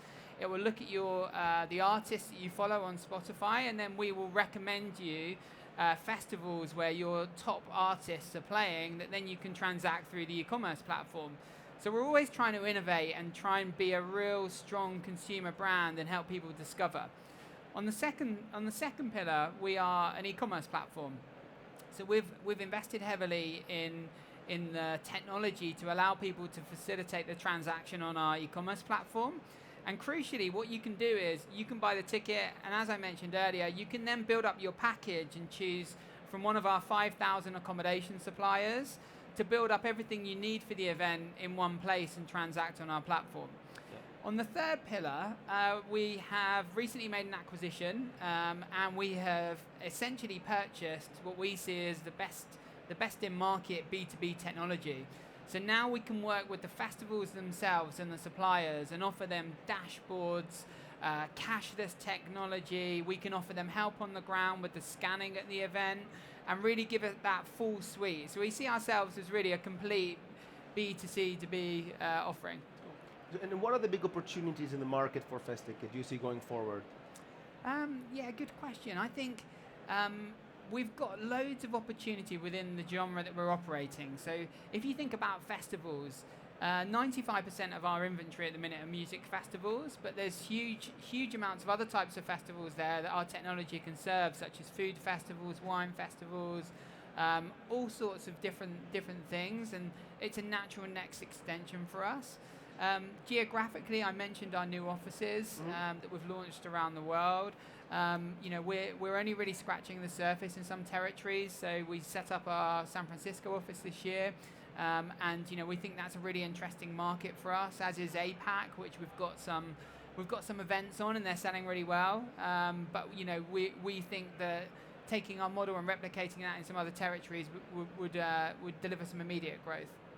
And what's in it for festivals? Again, I know that Coachella is working with you. So why would a big organization like Coachella choose to work with a European startup or scale up? Yeah, so I think there's kind of two categories of festivals that I kind of look at when I think about the festival benefits. So as EL mentioned, we're the exclusive international ticketing and travel partner for Coachella in the US. We've worked with them for the last couple of years, but in the current capacity, only since they launched their 2020 event back in June. Coachella work with us because they can see themselves selling more travel packages, so increasing their revenue streams. But also, even though Coachella's a brand, they still want to attract more international audience because international people spend more when they're on site, and it helps their brand. So for Coachella, we've actually sold tickets to consumers in over 50 countries in the first couple of months since launch. So we've got that international reach that we can help them with a pain point that they have. On the flip side, we work probably about 85-90% of our inventory is with what we call long tail festivals. So these are festivals that don't sell out, they're not as big brands, and our marketing firepower can really help them sell tickets, incremental tickets for their event. And we use our CRM systems, our audience. We've got 3 million registered users that we can market to and speak to. And we use that power to be able to sell more tickets, basically, for the long tail events. Excellent. Maybe now going back to the big picture, experience economy, and back to your experience as an investor, what are the opportunities you see in the wider market? Yeah, so one of the things I think is really interesting is how you take that experience and then extend that experience beyond the actual event itself. So, one thing we were talking about earlier is how do you capture what you feel on that day and then be able to enjoy it or get reminded of what you feel into the future. And I think photos is one way that's quite interesting, but I also think there's new stuff to be developed. So that experience and the benefit you get from it becomes a much longer and a more wide ranging impact. Yeah. I guess one of the trends we see and I think a lot about is the move towards face-to-face, towards analog thing you can touch and feel. And we see this massive resurgence in old stuff that, again, it's half nostalgic, but half part of this yearning. So if you think vinyl has been having incredible sales years, vinyl is selling almost as much as CDs these days. If you look at film photography, huge growth. A lot of people are actually going back to shooting film because they like the, I only have 30 shots to shoot and each of them has to be good, rather than shooting 20,000 photos in one vacation and then go and find the right ones. And so we see this sort of paper, people want to write, people want to have notebooks. So we think overall there's this, the pendulum is shifting sort of digital, analog, and I think we're now sort of, we peaked on this side and moving backward, and sort of festivals and music and experiencing music face to face is part of that. So thank you very much, Matt, and thank you for listening to us. Thank you. Hey, wow. You still have 9 seconds left of, okay, they took you away your 9 seconds. Oh, Okay, well that's brilliant. I mean, I have no complaints about that. Okay, go Thank away, you. fly away, make mischief, sell things, whatever you guys do. Okay, brilliant. Thanks a lot there to Alal and to Matt. Okay, so everyone quickly in and everyone quickly out. Basically, that's all I need to say. So if you're making that move, if you're leaving us, please do it quickly. That's everyone, okay, over there. You guys are quicker than the other people. So, but the main thing is everything has to happen really quickly. Okay, no kissing, no talking. Come on, in and out. Get out, get out. Okay, there's people waiting, Okay, yeah, you can start to sit down. Okay, all right. Are you going to take the high chairs? No. I have to call you out. Okay. So they're going to sit on the chairs. Yeah. Okay. Perfect. Okay. So we're going to do the chair. Okay. Finally, this is like an airplane, guys. We can't take off till everyone's sitting down. Okay. I'll show you where the exits are if I knew where they were. Okay. Oh, there's one over there. Okay, and we're sitting down. Okay. Brilliant. Okay, so the next panel is about my very, very, very favorite thing in the world, that's scale-ups. So, anyone who knows me know that I spend most of my life talking about scale-ups. So, if we could have the panel, please, led by the wonderful Paloma. Yay, big round of applause, please, for Paloma. Come on, next. So, we got you high chairs. Not that we're suggesting you're babies or anything like that. We just got you high chairs because, it makes you look very sophisticated and trendy. Because when you wear suits, we always wonder whether you're a bit corporate. Okay, so they're going to give you 28 minutes, like 28 minutes. It's like they cut the time. wow. I mean, so you must have really interesting things to say. Okay, microphone check, Paloma? Yeah. Okay. Microphone check? Okay. Yeah, hello. Hello. Jeff. Hello. And hello. Okay, I'm running away. Bye-bye. Bye. Round of applause, please, for everyone. Yay! Come on, guys. Stop reading your phones, okay? Stop reading your phones. Listen to these people. You can tweet if you want. So hello, everyone. It's a pleasure to be here today with all of you. And we have a panel that is called Scale-Ups.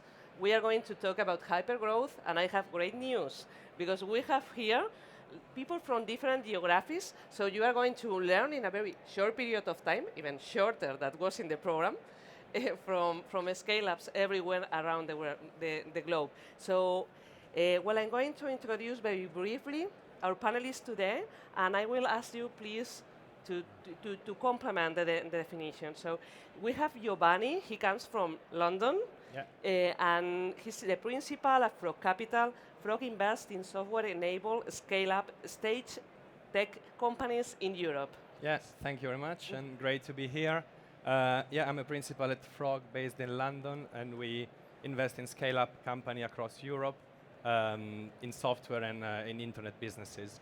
I am personally responsible for the deal origination primarily in the UK and kind of technically head of Spain as well, so everything Spain-related kind of goes through me at the company.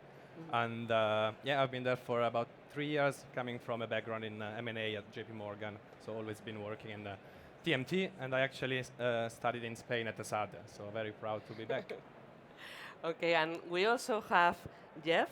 Jeff Carras is a venture capital professional with experience in technology, operations, marketing, and finance, including more than 18 years investing in early to expansion stage technology companies. He comes straight from Silicon Valley. So, Jeff, if you can tell us a bit more. Yeah, hi, everybody. So I was one of those guys that started off technical coding, building systems, did that for a number of years. Then went to Sun Microsystems, helped start a division there, and then jumped into the venture capital world in 2001, which was certainly an interesting time. But anyway, I've been with 3 funds, or three venture firms, and several funds underneath that. And recently a new firm called Alter Venture Partners. I'm based in San Francisco. I've got a partner who's based in Lisbon, and we're focused on early stage enterprise companies. Doing typically that means Series A or Series B rather than seed, but we'll certainly do seed. But we're mostly focused on the U.S.-based companies. Mm-hmm. Okay, and we also have Nicolas Jordanov, principal at Iris Capital. He's responsible for latest stage investments in France and Europe, with a key expertise in software and B2C. So please, Nicolas. Yes, hello everybody. So I'm Nicolas. I've been in the VC industry for 10 years now, and I'm a principal at Iris Capital. We are basically a European VC fund. We have a strong DNA out of France and Germany, with 2/3 of what we do that's over there. We're currently investing out of a 300 million fund, so we deploy tickets from 1 to 30 million, from Series A to Series C and growth companies later on. We have a strong expertise in B2B models and software models coming out of France, but also B2C companies. I won't mention any specifics apart from Virtuo, that is a full mobile-based car rental service that is launching into Madrid this week. So please check that out. Okay, so we also have Cedric. He comes from Dublin, and he's, apart from being the sales director for growth in Indeed, he's the author of Jump, that is a framework for organizations to thrive in the age of disruption. So please tell us more. Yes, hello. So I have 20 years experience in the tech industry, so starting up departments, organizations. I was 7 years in Russia scaling the business for NVIDIA. Now I'm scaling the business for Indeed in Dublin. With regards to my book, it is basically of having started as a sales book, how to increase sales performance, but in the end it meant that the entire organization needs to be nimble and agile to be successful, and that's why I wrote the book. Mm-hmm. Okay, so I will introduce myself for sure. Yeah. So I am Paloma, I'm the director of Wayra Madrid. Wayra is the most technological, global and connected hub all around the world. So we have 11 offices. We invest in projects that have to do with Telefónica, that is our mother. So I was happily part of the founding team of Wayra. That is one of the most amazing projects that I have been ever participating. So, well, the good news here is that we are talking about the scale-ups, and we have views from different perspectives, because, well, I'm based in Spain, in Madrid. We have vision from London, from the Valley. We also have people from France and Dublin. So the first question that we were discussing before is, we are talking about the scale-ups, but what is a scale-up from your perspective? Is there any difference depending on the location? So Jeff, as you are the the one that comes. Yeah. So look, in terms of definition of scale-up, there's the definition maybe what it should be, and maybe what it is. But let's start with, in general, look, a startup basically gets started, has an idea to disrupt something, and then basically starts doing a series of experiments that build upon each other, and then basically based on the success of those experiments, hopefully they continue on. Scaling up, in my mind, is, at least according to me, is when you're actually building upon the success of those past experiments and then starting to accelerate that path forward. Mm-hmm. But that's not necessarily always how it works, and sometimes, certainly in the Valley, I think people are guilty of actually starting to actually build before they actually start to have these experiments show success. And so we can talk about a little bit more of that later, but well, okay. Any other? Yeah, I pretty much agree with the definition, but I would add a slight European touch, which is maybe that the transition between the early stage and the scale-up stage is really when you have demonstrated your model into your native country, and you're ready for international cross-European, for example, or from Europe to the US expansion. There is really a regional aspect to it, more in Europe, when you have to had demonstrated your model in your initial country before being ready to get outside of borders.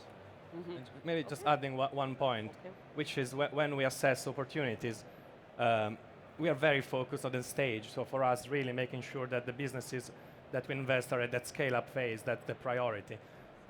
And for us, it's really about the business model and operation maturity.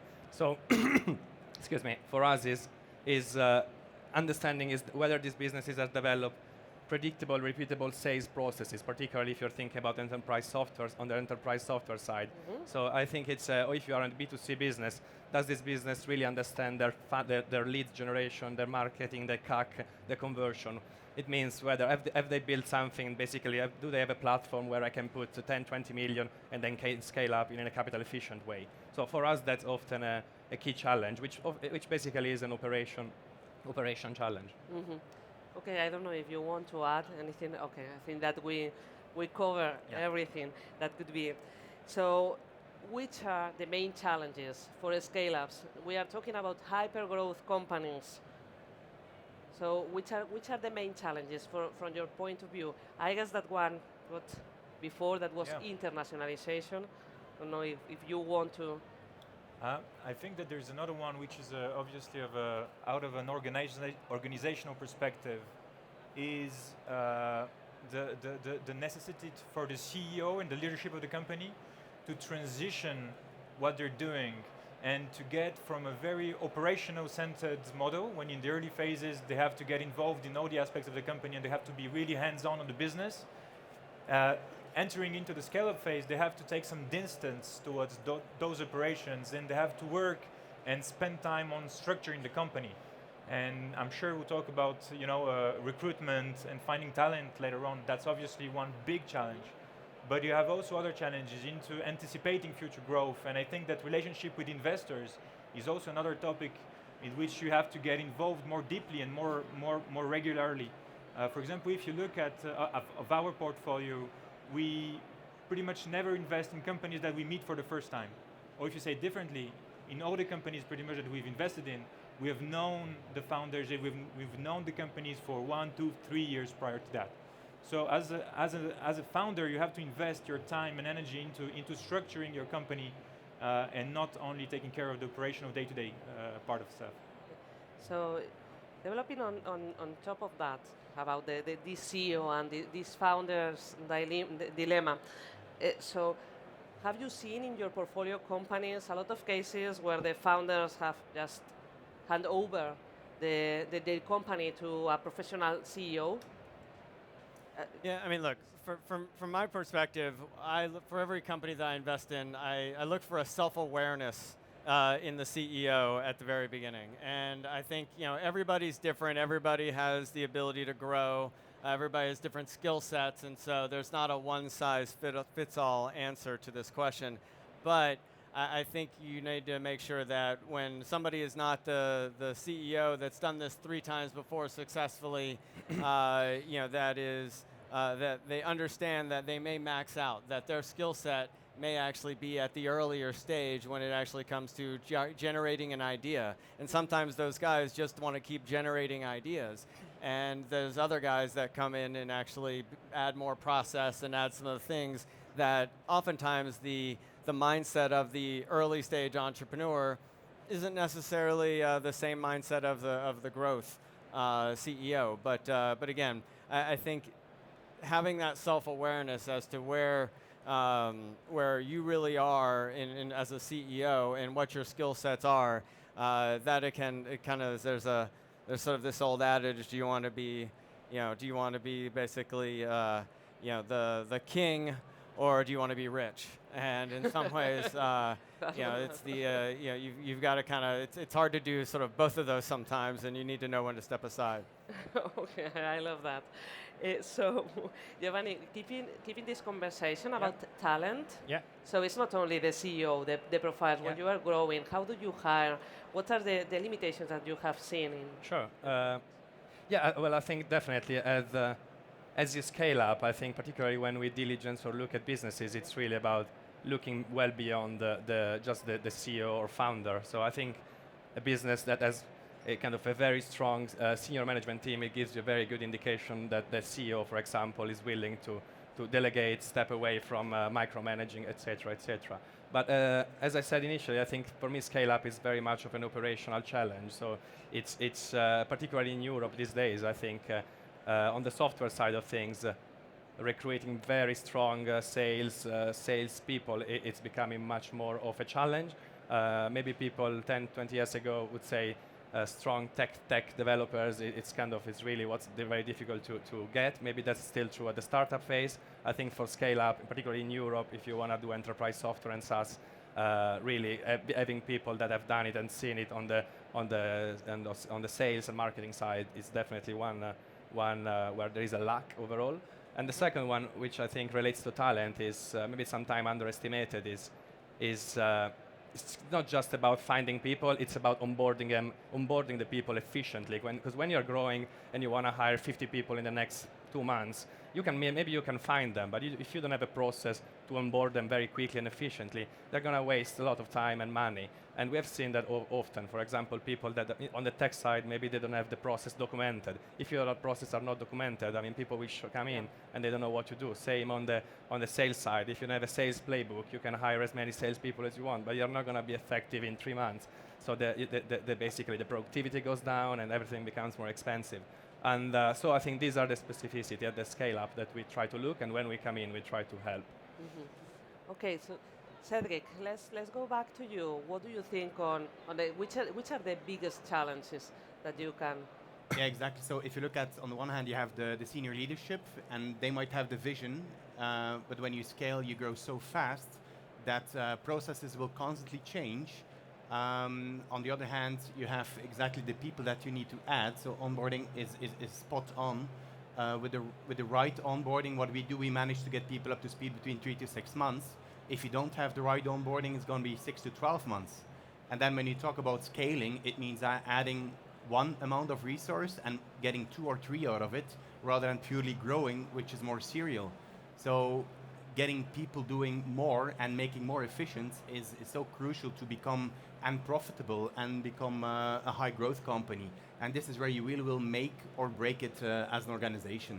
Mm-hmm. So onboarding is absolutely spot on. So, yeah. Okay.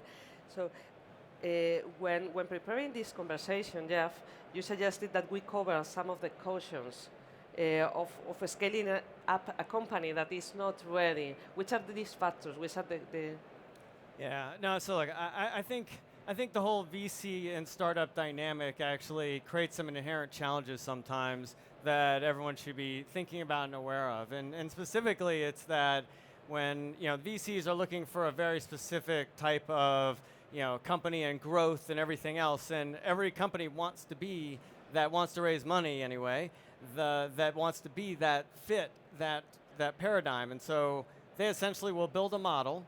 That model will show the kind of growth that the VC wants to do. They put in money that assumes that kind of growth, and then the only way you can actually hit that kind of growth is to go hire a bunch of people, because you'll never hit that growth if you don't hire those people. But they've skipped this whole process that I was talking about earlier around these experiments and actually figuring out whether or not you have the right product, the right market, the right fit to those product and market. And when you have all these things that don't come together, and now you've actually quote unquote scaled up, you've actually just hired a bunch of people, and now you're realizing that something's not working, all you have is this mash of information, and it's really hard to dissect what's going wrong. So that's when companies start going into this hiring, firing, laying off, switching, pivoting, and all those things could have been avoided if they would have taken a little bit more time on the front end, as opposed to raising that large round and then trying to run and do something that the company wasn't ready for, or maybe the product wasn't ready for, the market wasn't ready for. Mm-hmm. Okay, I love the sentence that you told me before about the. No, I mean, look, in a sense, it's basically an educated leap of faith, and so you really want to take, each step of growth is basically going back and looking at, what you've learned from what you were doing before. But still, every stage of growth and every stage of funding and everything else, you're taking a leap of faith that you're going to be able to get to that next level. Mm-hmm. And if I can add to this, once you have experimented, once you have your product, then you execute the hell out of it.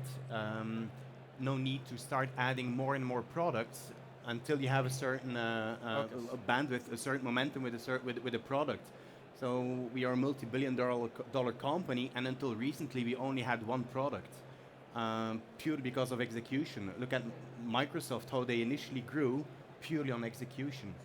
Okay, so it's a question of focus. I like that approach. So, well, one of the challenges that we have been talking is internationalization. So I want to go back into that because, well, I guess that there is a main difference in that between the US and the rest of Europe and even Latin America. So we have a lot of founders today here, mostly from Spain and Latin America. So, well, from my perspective, I will, because we were talking before, I prefer that you develop that idea, Jeff. Sure. So, I mean, look, I think it's a very different concept to think about a company in Europe versus a company in the U.S. because international it's a different conversation. I think international is likely to happen a lot faster, perhaps in Europe, but it's potentially more dangerous because of the fragmentation across the countries in Europe, which you guys can obviously talk about better than I can. But from the U.S. perspective, and by the way, just one other thing. So at my fund, one of the things that we do, and we talk about to U.S. companies, we try to help them accelerate growth, and we start thinking about how we can help them in Latin America, how we can help them in Europe, and how we can help them in Asia. And so that is one of the key differences that I think we bring to the table. So this is very core to us, but it's around the right kind of timing and the right kind of entry strategy and the right kind of partner when you go international from the U.S. perspective, given again that the U.S. has a large market to sell to. Israel, say, on the other hand, they don't have as much of a market, and they design their companies to actually go target outside of Israel from the very beginning. And so, it's very different, and it's not a one-size-fits-all, but I think the most important thing, broadly speaking, though, is that whenever you're kind of venturing outside of your core market, you do it in a way that you understand where you're going, you do it with partners that can help you, and you don't just sort of send somebody off randomly trying to go search and go knock on doors in a country that you know nothing about. Okay, so from your perspective? Yeah, sure. I think it's, at least for the businesses that we look at primarily, for example, in the UK, kind of going to the US is often, these days I think is the most common kind of path, I would say, which again, our view is that it makes sense for some companies. We never pushed anyone to do it. Actually, we invested in businesses on the premise that they would not go because we thought it just didn't make sense at all. But maybe trying to keep it more Spanish specific. What I think is, or at least when I see businesses in Spain, I think there are lots of interesting businesses, but they are doing something very Spanish specific, oftentimes something that maybe has already been done in somewhere else in Europe, and then there is clearly a low-hanging opportunity in doing it in Spain, and then they obviously expanding mostly to Portugal, Italy, Southern Europe, which is great because the opportunity is there. But I think then it's a question whether I think it's important to think, are those countries kind of the most strategic? If I think about getting $1 of revenue from Italy and $1 of revenue from the UK, I think if you think about maybe 5-10 years down the line, eventually maybe someone would want to buy you. I think they typically value having UK client revenue more than Southern European, unfortunately. Also, I think it's a question of, it's very difficult from our perspective to assess whether a company is really doing something different, innovative, and is really winning if they have been maybe only kind of winning locally in a certain market. Because what if, for example, when they come to the UK, which is a more mature market, so having kind of cracked one of these difficult markets typically gives you like a huge competitive advantage and really validates your proposition. It's definitely more difficult. I'm not saying that everyone needs to do it, but I think it's important to think about strategically where is really kind of the strategic value going to come from, and go accordingly. Okay, lack of ambition sometimes, you say. Okay, so please, Nicolas, have you ever invested in Spanish companies? What do they need, all of them in the audience, to get investment from Iris? I won't have spot-on advice for Spanish companies, as we have no Spanish companies in the portfolio today. But I know that getting international, having an angle, as you said, and getting your product local into the local ecosystem is really the first thing you should do. And that's the reason why at Iris we've opened 15 years back a second geography in Germany to really have a deeper knowledge of the network there and to really help the French companies get into Germany. Now we're doing that on the other way around. We've also opened 5 years back an investment strategy positions in the US and in Israel, which we leverage helping those companies outside of Europe get into Europe. So really active into building that understanding and those relationships into the geographies. And coming back to the talent, because I think that the success of a scale-up really relies on maybe 90% of the talent that they're able to attract. Today, we are all aware there's a lot of cash in the market, which is a good sign because the startups can have access to that financing, it can grow with the money, but which is also a bad sign because there is a lot of competition for that qualified talent. So I think that there is also an area in which the founders should invest more time and energy is in building and strengthening the company culture that they have.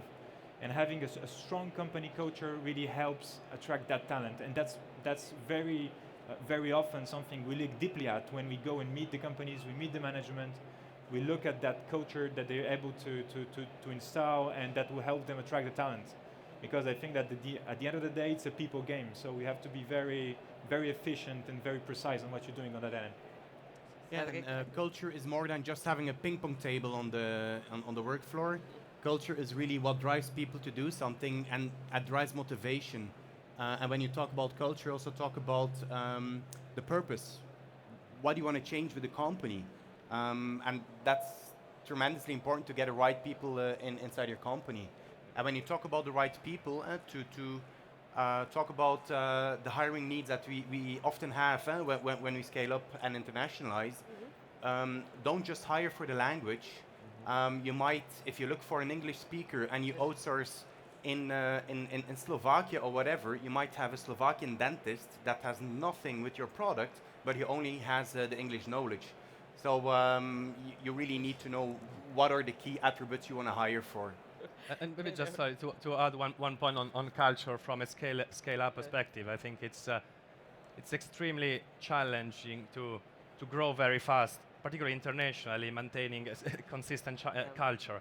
I mean, we've seen companies, for example, where we invested that are growing very fast in the US now. And the question is, how can I ensure that these people joining from New York, I mean, how I'm ensure that the culture remain consistent? So it becomes a challenge of the CEO having to move there more permanently or going back and forth very often or making sure that the US team or whatever team comes into the headquarters, maybe for the onboarding or frequently enough to kind of really get together. It's when you're scaling and adding lots of people very quickly, it's very easy to kind of lose this culture and finding yourself in a place where you basically, you kind of really can't recognize your kind of company culture anymore. So that's very difficult, I think, to do at the scale up. And culture can actually be also toxic. At a certain moment, you have a culture, it goes well, and then you start with the groupthink, where you have dissident voices that might actually be very good for your organization, but that might be held back by the culture that is inside the organization.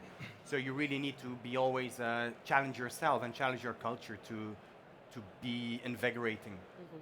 Okay, what I have seen from my experience is that a lot of companies here in Spain, they have like the change of momentum when they raise their first international VC fund, and this is something that sometimes does not happen. So I would love you to tell the audience some advice that you could give to them in order to raise the attention of an international round. So I will start with you, Nicolas, because I'm saying. Yeah, I think that definitely proving that you have a strong footprint in Spain and that you have a solid go-to-market angle into other European countries would be a have-to, and also that's where would like to click with you guys and see how we can help, and we can help to strengthen that insights and connections into those markets. So the maturity of the international project would be, I guess, key for us. Yeah. Okay, maturity of international projects. So yeah, same. So and focus. My experience is you cannot always focus on the big 3 European countries. Pick one big country and start testing in a smaller country. then get momentum there, and then start scaling up in the other in the other countries.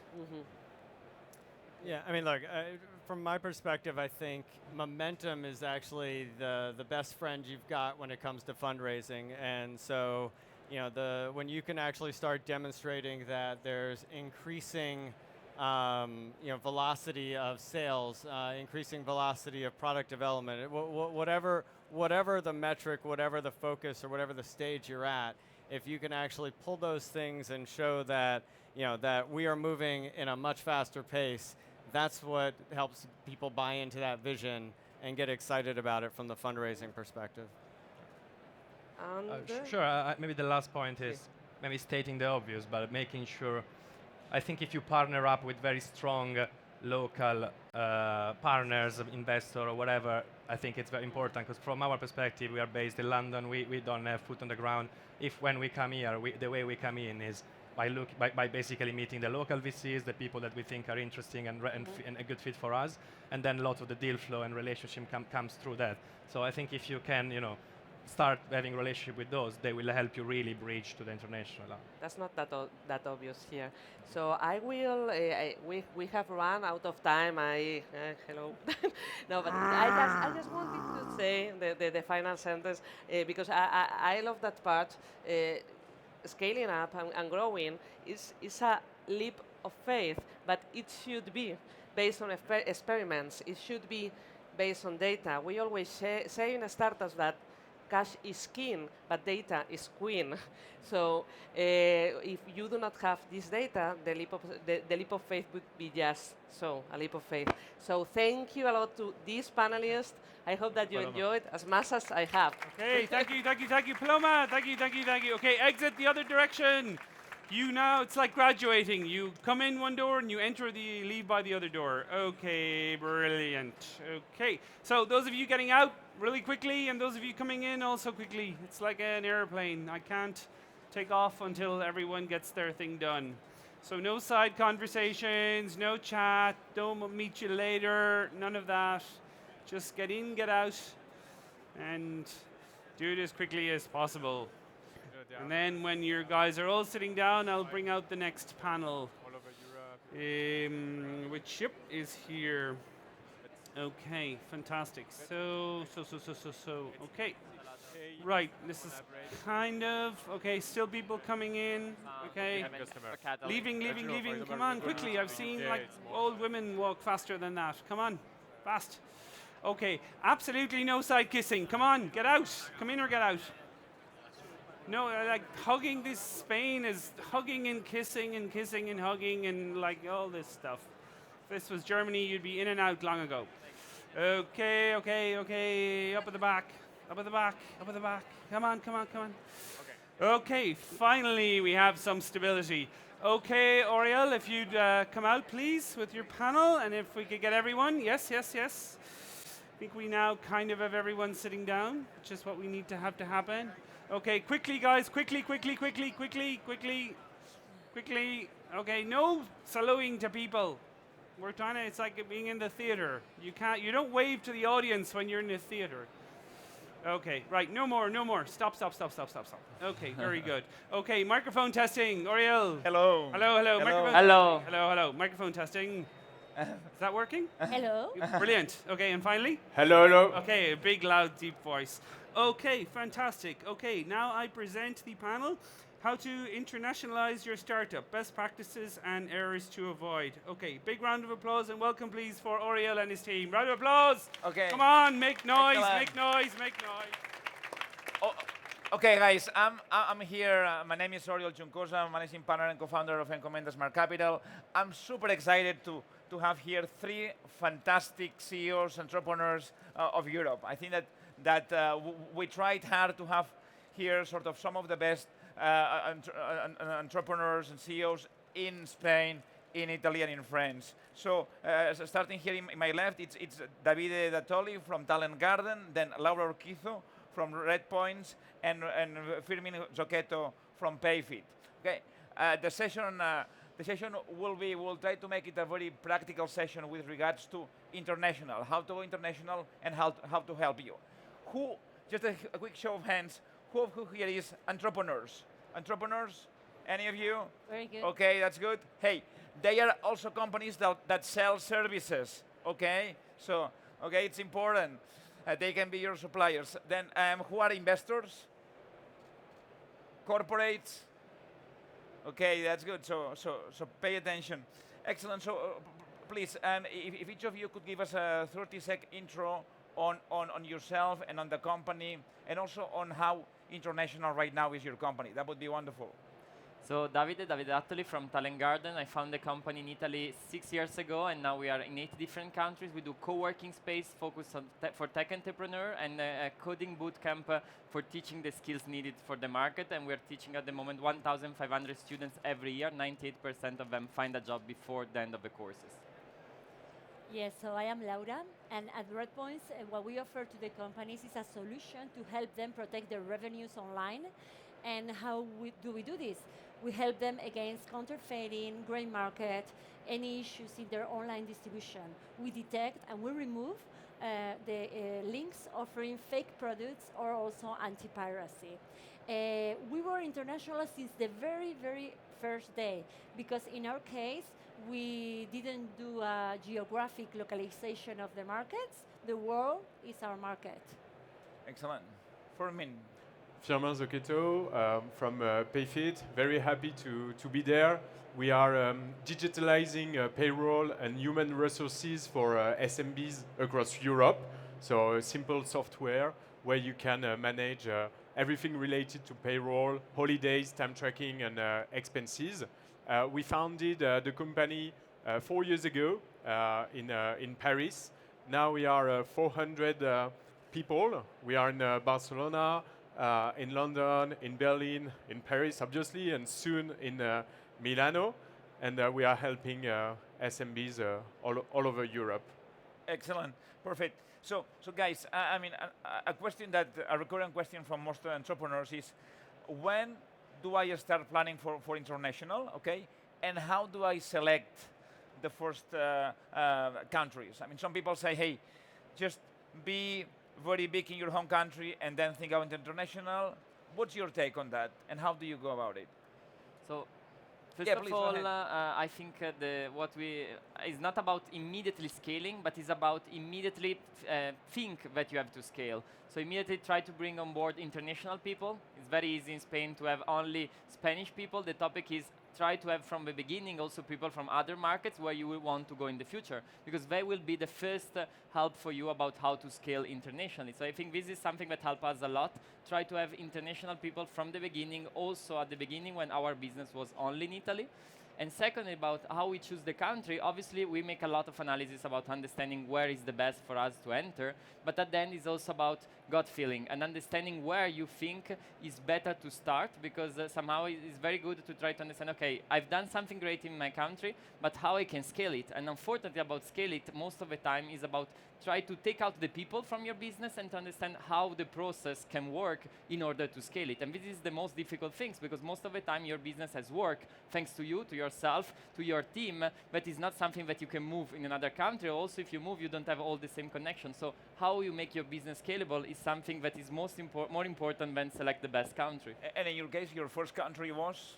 Our second country was Lithuania, because so very, very small country in the north part of Europe, that is something that most of us doesn't know where it is. And it's very important because somehow you can test it, you can make mistakes without losing too much money, because it's pretty cheap country. So try to take it one that is small enough where you can test it, where you can make mistakes, because if you make a mistake in a big market, it's a problem. If you make it in a small market, you can do it. And in Lithuania, if you make a mistake, nobody's going to know about it, so that's good, no? It's an amazing country. That's right, of course, of course. Please, how did you go about sort of, you said international from day one. Well, how did you think about, or why did you go international from day one? Yeah, so our case is very different to David. In our case, what we saw is that we're offering a solution to companies that they could benefit from that solution no matter where they were in the world. And that kind of solutions, they were typically offered to enterprise before. So our first segmentation, it was not about geography, it was about the size of the company. And we decided SMBs. And we realized that from Barcelona, we could offer the solution to any company in the world. So the first thing we did is to hire a lot of international people.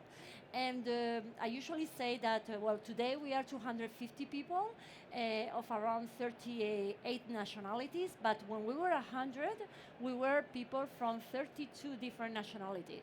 So the first decision was to sell to any kind of company, a small and medium company, that it was no matter where. So we started selling to companies in US, we started selling to companies in Australia, in Japan, anywhere. And of course, hiring international people. We realized that our market at the end is 50% US, 50% Europe. So after selling to 14 new customers from US, I decided to open the office in New York. So it was only half a year ago when we entered the US with a physical office, and now we have two. We just opened the second one in Salt Lake City. So now we sell to the world from Barcelona, from New York, and from Salt Lake City. Barcelona now targets clients from anywhere in Europe and Australia, and the offices in New York and Salt Lake City, they target US and Canada. Excellent. And in your case, how? Yeah, we all have very different stories. When I co-founded Payfit, I was 22, still at uni, and payroll was a big issue in France, just in France. So we didn't think about going international, going into Spain, into Italy, or the UK. We were very focused on France, and we have so much work to do over there. We didn't have the choice, I guess. Once we saw that in France we could be a success, that customers were loving the product, that we were a great asset for them, we decided to look at other countries, and we saw that in Spain, in Italy, in Germany, people can feel the same pain. And so we told ourselves, okay, we are serving SMBs in France, why not in other countries? There are people waiting for us out there. We are not in Italy, and Davide was telling me that he was waiting for Payfit to come to Italy, so that's a good example. Thing is that if you are not international like you from day one, it's very painful to do this transition, because you just have French people talking in the office in French. You need to change that. You need to get to English. You need to stop thinking about being a French company with France and having international other countries. You know, you need to think as France being one of the country, as Italy, UK, Germany, and then having a global structure that is making some links between country and helping every country step up. So that's our story. That's actually very interesting, because this links into how do you build an international organization, no? So I mean, just if we go a bit further into that, a number of people think about, hey, should I have sort of Spain and international? Should I have sort of managing directors for each one of the countries? Should I have sort of more a functional organization, and then each function, so marketing would be, you have one for this country, the other one for the other country.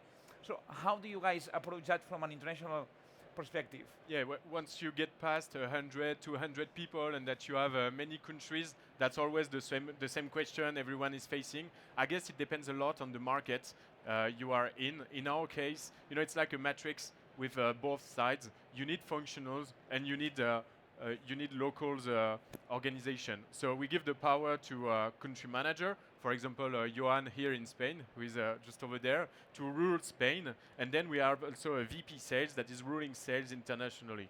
So, but this is something hard to make it work. It's really hard, but it's the best organization we have at the moment. Okay, excellent. And in your case, how do you organize? How did you get to organizing yourself for going international? I mean, you were international from day one, but then what's your setup like? Yeah, so in our case, we were able to do everything remotely from Barcelona. That doesn't mean that we treat the clients from the countries, from the different countries, the same.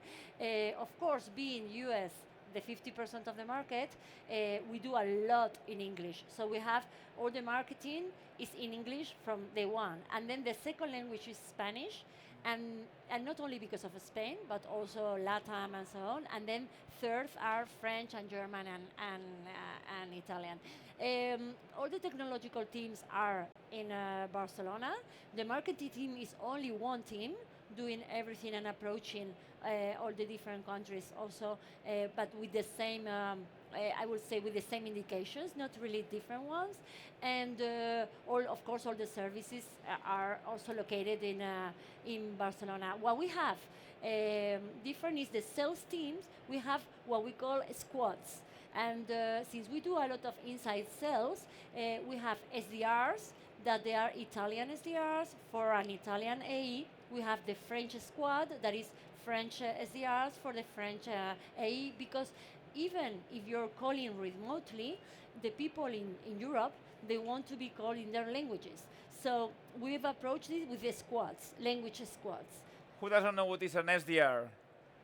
Anyone doesn't know? Okay, it's a sales development representative. Okay, people that are on the phone, usually calling either outbound to the clients or just calling to the leads that they have received. Okay, just for the audience. Perfect. So that's great. So then, effectively, you keep everything relatively global, relatively international, not too much country specific. Yeah, the thing is, in our case, because we are not, regulation is not a very important issue, and we don't need localization. The marketing materials, the business cases, the trainings, everything comes from the one teams, but then the teams approaching, the sales teams, yes, they are squads approaching clients from different countries. And of course in US, there's no squad. We have in New York, as of today, we have 40 people. Most of them are salespeople and customer success. And in that case, they are divided by verticals. Excellent. And in your case, how do you organize yourself? At the beginning, obviously, the natural thing is, okay, we were very good in France, or we were very good in Italy, so you take the people and you say, okay, we take someone in other countries, but there is Italy and there is other country. And this is terrible, because obviously the problem is that somehow you give different focus to the different markets, and so the results are very bad. So what we did at the end was to say, okay, we have to take some of the smartest person that were working on the main market, Italy, and we put at a global level. And their role is to work on with all the different countries and avoid to be focused only in Italy. Obviously, this creates a little bit slowdown in your main market because you're taking out some of the smartest person, but it's necessary. And we moved to the global team, and exactly with the same organization of saying we have some central function stuff, head of sales, head of marketing, and so on, because we decided then to keep some functions centralized. We centralized digital marketing, we centralized some stuff where we've seen that the economy of scale of making all these activity together work better, but on some other we really localize. So we take very strong country managers and local team who has to make and apply all our model locally, because at the end is a local model, it's something really based on local connection, and it's not something that you can centralize on all the operation activity and all the sales activity. Excellent. A number of our startups also asks usually about, hey, I mean, my first clients were the people that I had in my city or around me.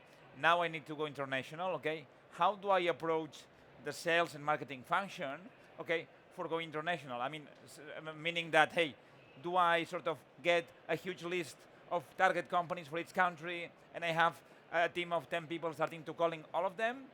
Do I start with marketing and create a little bit of boost? I mean, what's your strategy? How have you done that in this approach of outbound, inbound marketing versus more traditional sales? I think in our case is one of the biggest mistakes that we did. It's one of the biggest mistakes because obviously... Take a note, take a note, take a note. When you start in your country, you have personal connection, you have a lot of activity, and so the first client are the network of yourself and the people around you. When you're going internationally, this is not something that you can scale.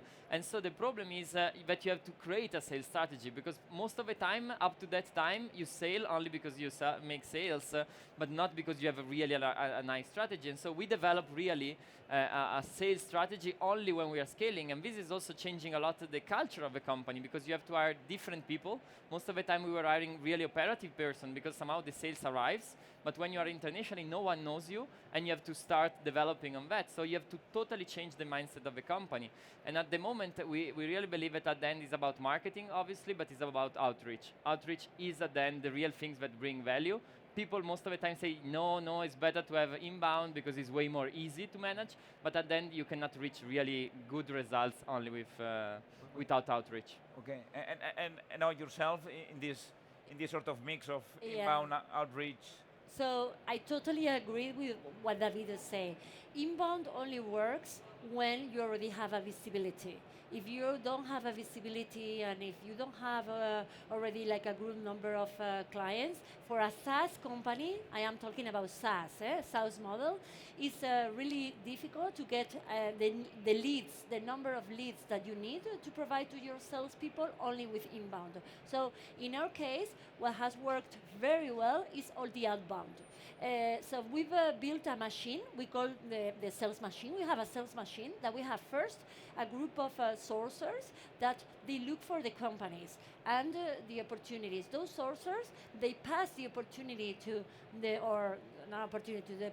potential lead to the SDRs, the people calling, and those are the ones that try to get the meeting. And finally, the account executive is the one that sells. So it's a sales machine. And one thing that is very important is to know your numbers, your KPIs. What are the numbers that you're getting in different stage, and what is your conversion rate? Because you need to be predictable and to grow a lot. You need to have regular conversion rates that you can analyze and then you can tweak. You have to know how you can make them grow. So I think that at the beginning, for SaaS companies at least, outbound works much better than inbound. Okay. And in your case, do you have a different opinion? No, it's pretty much it's really funny because we also have this this sales machine. I think there are two stages. You know, there's the first stage where you don't know how to sell, and this is a sort of chemistry phases, and there is the mathematical stage where you can use the sales machine. For example, in France, so at the beginning, okay, you have a personal connection. It's very easy. Accelerators, incubators, friends, families, etc.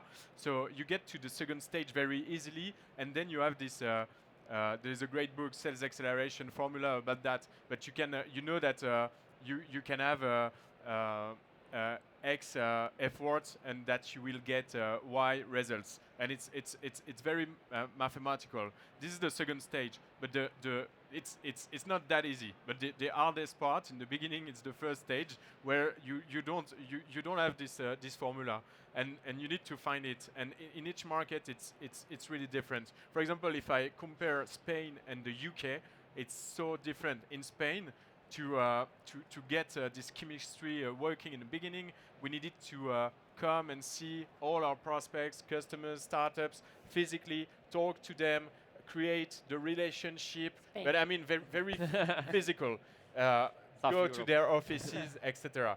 In the UK, it's totally different. It's all about marketing, PR, brand awareness. And for example, we have Revolut as a customer, and it opened like every doors for other startups. In Spain, it's a bit different. So really, those two phases are very, very important, and I wouldn't try to scale or go into this mathematical approach just in the beginning when you don't have 5, 10, your first 20, 50 customers. So would you then, guys, agree that probably sort of Spain is a bit slower and more person to person in terms of adoption of new technologies and adoption of new products, and then maybe UK and other markets are sort of more prone to inbound, to try for yourself and so forth. Is that something that it's a first summary of what you wanted? Yeah, and competition in the UK is really hard. Outbound is not that efficient. So yeah, but the needs are different. In my case, payroll is so easy in the UK. People need us for holidays, time tracking, for a whole integration. In Spain, it's like in France or in Italy. Payroll is such a pain. If you automate payroll, you did a really great job. So. I will say that in our case it's different in the sense that the sales machine, it worked from the very beginning because we were targeting markets that are very mature for these outbound calls, like what you were saying, it's US and UK and north of Europe. When it comes to Southern Europe, I agree. I mean, you have to go to pay the visit, even if it is a small company. Yeah, totally. Interesting. And when you think, we just have 4 minutes, but I wanted to deal very briefly on international versus product development. Okay, how do you approach your product development? How do you conceptualize your products, bearing in mind that sort of you, in your case, you want to have a sort of a global platform, okay? And how is your team? How do you make your team in product development working sort of with that international mindset, so to say? I mean, any thoughts on that? Just very quickly, we built our own programming language, the Jetlang, which is a global stuff, and it's a product for us, but not a product for our customers. And we use this language, this Jetlang language. Yeah, this is a very strange thing, but we didn't have the choice. Payroll is so complex, and we use this language to build the product in the different countries. So it's both global and both local. The language is global, and everyone in the countries use it to build the best payroll software. So then you need your software engineers to actually learn your language. Yeah, that's it. Which is an interesting challenge, no? They are not software engineers. They are engineers that became expert in our language and in payroll in their country. So this is a special profile. Interesting. Interesting. So in our case, since we don't have the difficulty of localization, and the product is the same product for any geography in the world, what we do is we listen a lot to the clients. We are a very customer-centric company, so there's a continuous exchange of opinions with the clients to see if we have all the features that they need, to see how we can improve our performance. So in our case, it's become basic to talk to different clients from different countries and different geographies. Interesting. What we try to do is try to be around your market. So what we did since the beginning for ourselves, but also what we say to our client is, guys, we have 28 co-working space across Europe. We are in all the different markets. Go around, talk with people. Because the problem sometimes is that you are closing your office and you think that everything works in that way. It's not true. Being part of something like Talent Garden, but we say that also to our employee, we say, guys, if you want to develop a new product, you have the incredible opportunity of having 28 different campuses in different markets where you can go, you can meet people, talk with others that you know has the same values, the same knowledge. So try to talk with them because it's the best way to develop global product, because all the people locally will always say we have to localize. The problem is you will never scale if you localize. You have to try to centralize as much as possible, but define the mix of these two is something very, very hard. So excellent. And finally, I just wanted to touch very briefly on investors. I mean, when you go to see investors and maybe sort of you were either not international or sort of starting to be international, okay? What was the view of investors that had on your business and on your business, meaning sort of from an international perspective, no? I mean, was there a lot of push towards being international? Was there a lot of pushback if you were not yet that international? So how do they see it? I think early stage you have to stay local because it's impossible to raise money at the early stage with other investors from other parts of the globe. But after a while, when you start being international, if you don't have international investors, it's impossible to scale. So stay local at the beginning, and when you are going internationally, really find international investors. That's a good point, because since I said we are international from day zero, we have international investors from day zero. Okay. So it matches what you're saying. So no, in our case, the only local series was the Business Angel one, and Series A was already with Mangrove, a very well-known international fund, the first investors of Skype. Yeah, I mean, with the people that we were talking are international, and they shared the same international vision. Perfect.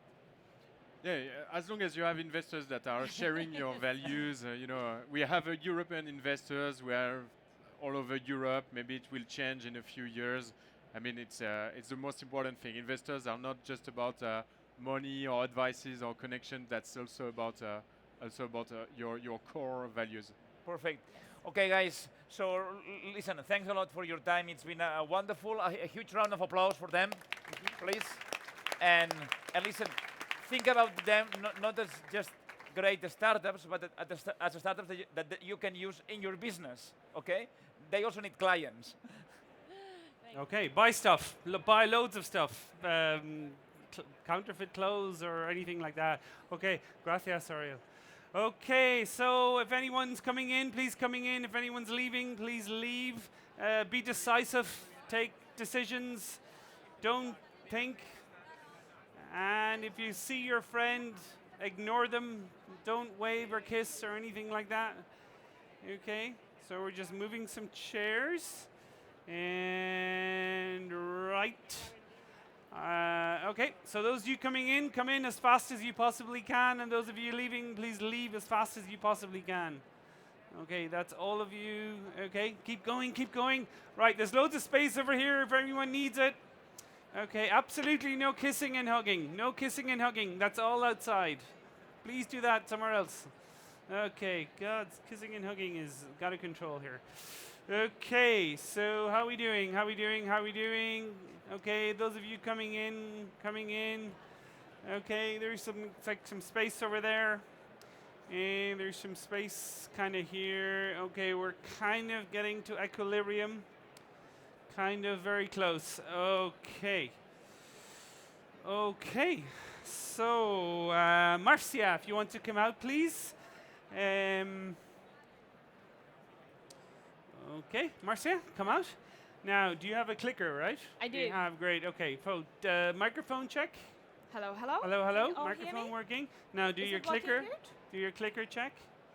Okay, we can't go anywhere until your clicker is working. Maybe get closer to the.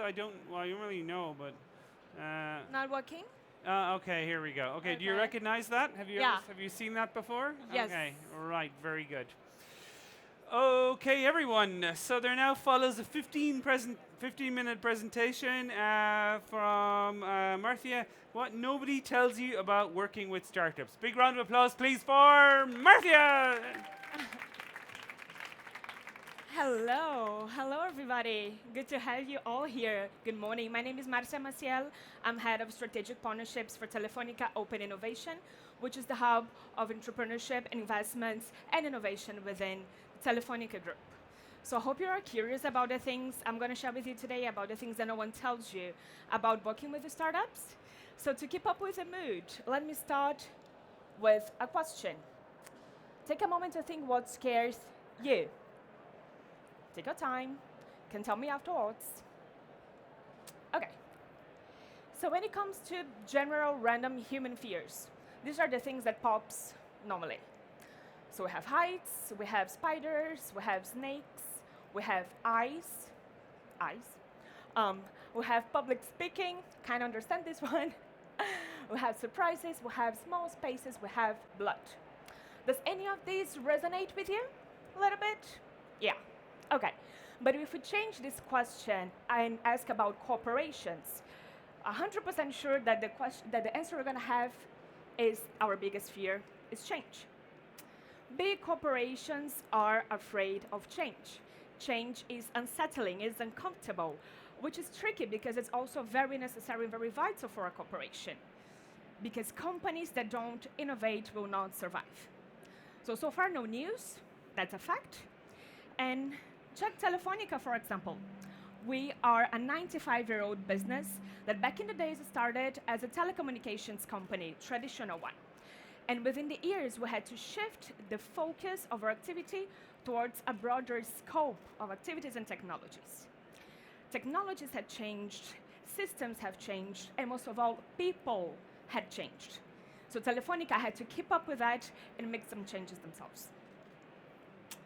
We started with core innovation using our own research and development structures, our own network, our own fiber, the things we had in-house to make changes, promote new services and innovation to our customers.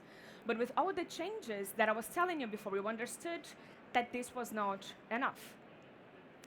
We jumped into a crazy, different, disruptive world with artificial intelligence, with cryptocurrencies, blockchain, machine learning. It was all very disruptive and very new. And we understood that we had to open our doors and our spaces because it was truly the beginning of a new era. So on the top of core innovation, we started our own open innovation unit, where we look for the best entrepreneurs to bring innovation to our business. This is the interface between the corporation and the entrepreneurial ecosystem. And why do we have that? The Open Innovation Unit tackles problems, pain points, and areas that because of the nature of scope, because of timing, because of several reasons, the core teams could not tackle. So this is one of the things I wanted to tell you today about working with the startups. Having these two units together, this is very strategic and very complementary to your innovation strategy, to your core business. We're doing different things, we're helping each other create the biggest impact we can in the corporation. So this was the time indeed for us to learn how to dance with the gazelles. For the elephant, which is this stable, slightly slow corporation, learn how to cooperate and coexist with the agile, slightly fragile startups. Best time to do that? It's right now. Very proud to say that we have created the most global connected and tech-driven open innovation hub in the world. That's very nice. And why do I say that? Because of these 4 initiatives. So this helps us to touch and be closer to innovation and entrepreneurial ecosystem end to end, from very early stage to more scale-up startups. So we start with what we call the Open Future Hubs, which are spaces that normally we have in partnership with governments and municipalities, mostly in Europe and Latin America, where we aim to decentralize and democratize entrepreneurship. This helps us see where the innovation is happening, where is it born. Then we have WIDA, which you might have heard about, is the business development and acceleration program of Telefonica, where we look for startups with a bit more mature solutions that can actually generate this magic fit with Telefonica, and we're able to scale up their services. We also have a venture capital arm, which is called Telefonica Ventures, where we look for startups with product and market fit, a bit more grown-ups, I'd say, and also able to generate businesses with Telefonica. Last but not least, we're also participating in innovation funds, Telefonica Innovation Funds, where we enter as Telefonica's limited partner in several funds worldwide, where we look also for startups that are very strategic for our business. So these 4 initiatives, as I said, helps us cover the whole entrepreneurial ecosystem from very early stage ideas to much more developed and well-structured startups. And all this is possible because of all that, because of a really powerful network of strategic partnerships to build this innovation network worldwide, because of our capillarity and our physical spaces with the 11 WIDA hubs, 4 in Europe and 7 in Latin America, with our scouting offices in China, Silicon Valley, Pekin, and Madrid. Silicon Valley, Israel, I'm missing one. We have over 50 open future spaces, mostly outside the main capitals and main city centers in Europe and Latin America. We have investment power of over 160 million euros. That's a lot. And last but not least, because of Telefonica, because of the corporation, we are sponsored by every single global business unit and operating business, which are the local operations. And this gives us access to over 350 million customers worldwide. Data do not lie. You can measure your activity, you can measure your unit through numbers. So please take a look at these ones. We have over 500 active startups in our portfolio, over 100 of them working with Telefonica, and we have had over 60 exits.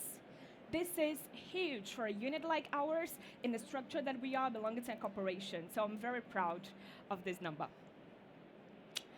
Numbers, partnerships, spaces, this is much more than that, right? We're talking here about entrepreneurs, about events, governments, corporations. We're talking about communities and about people. We're talking about a really fantastic team that is in the countries everywhere we are as Open Innovation, understanding innovation and understanding what's new in the markets where it's truly happening.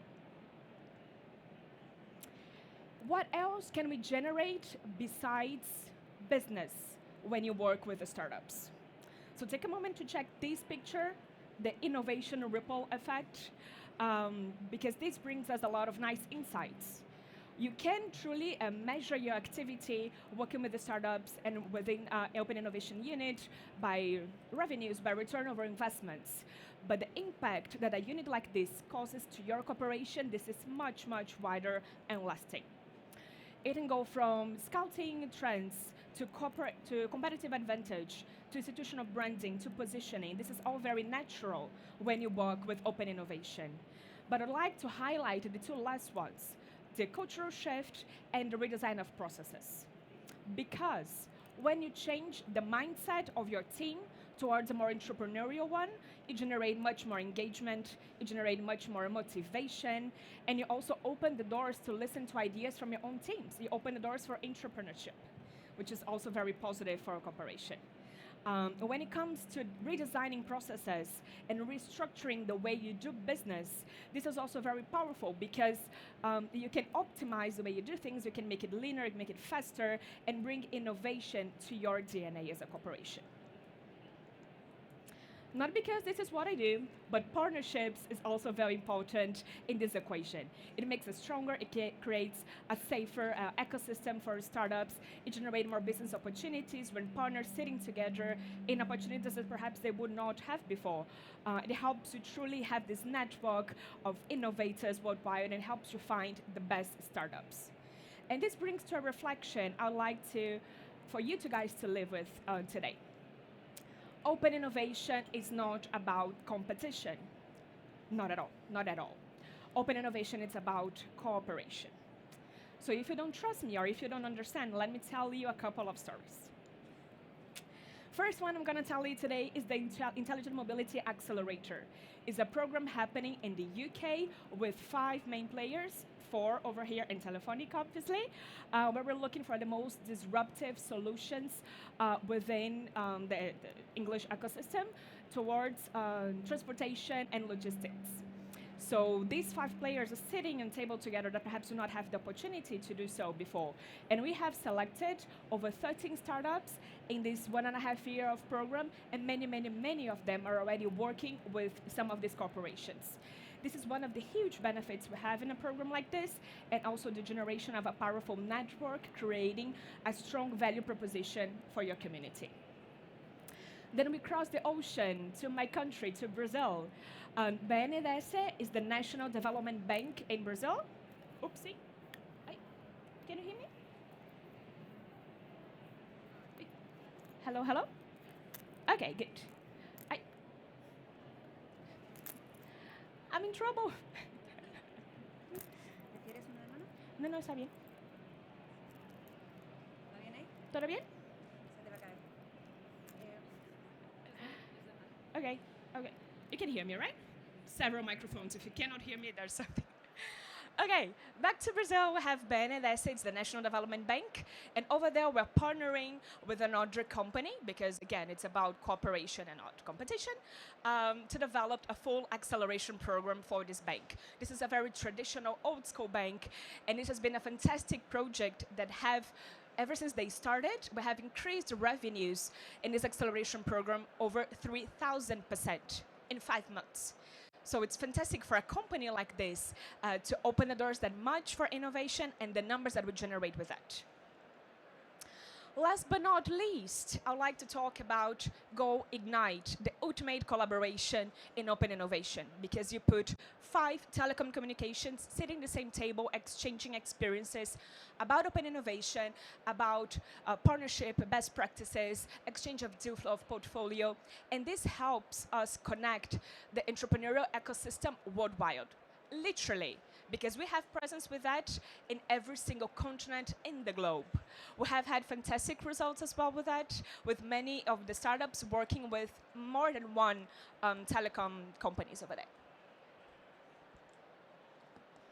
So as I'm about to finish this chat and take out this microphone, some friendly reminder of what we do.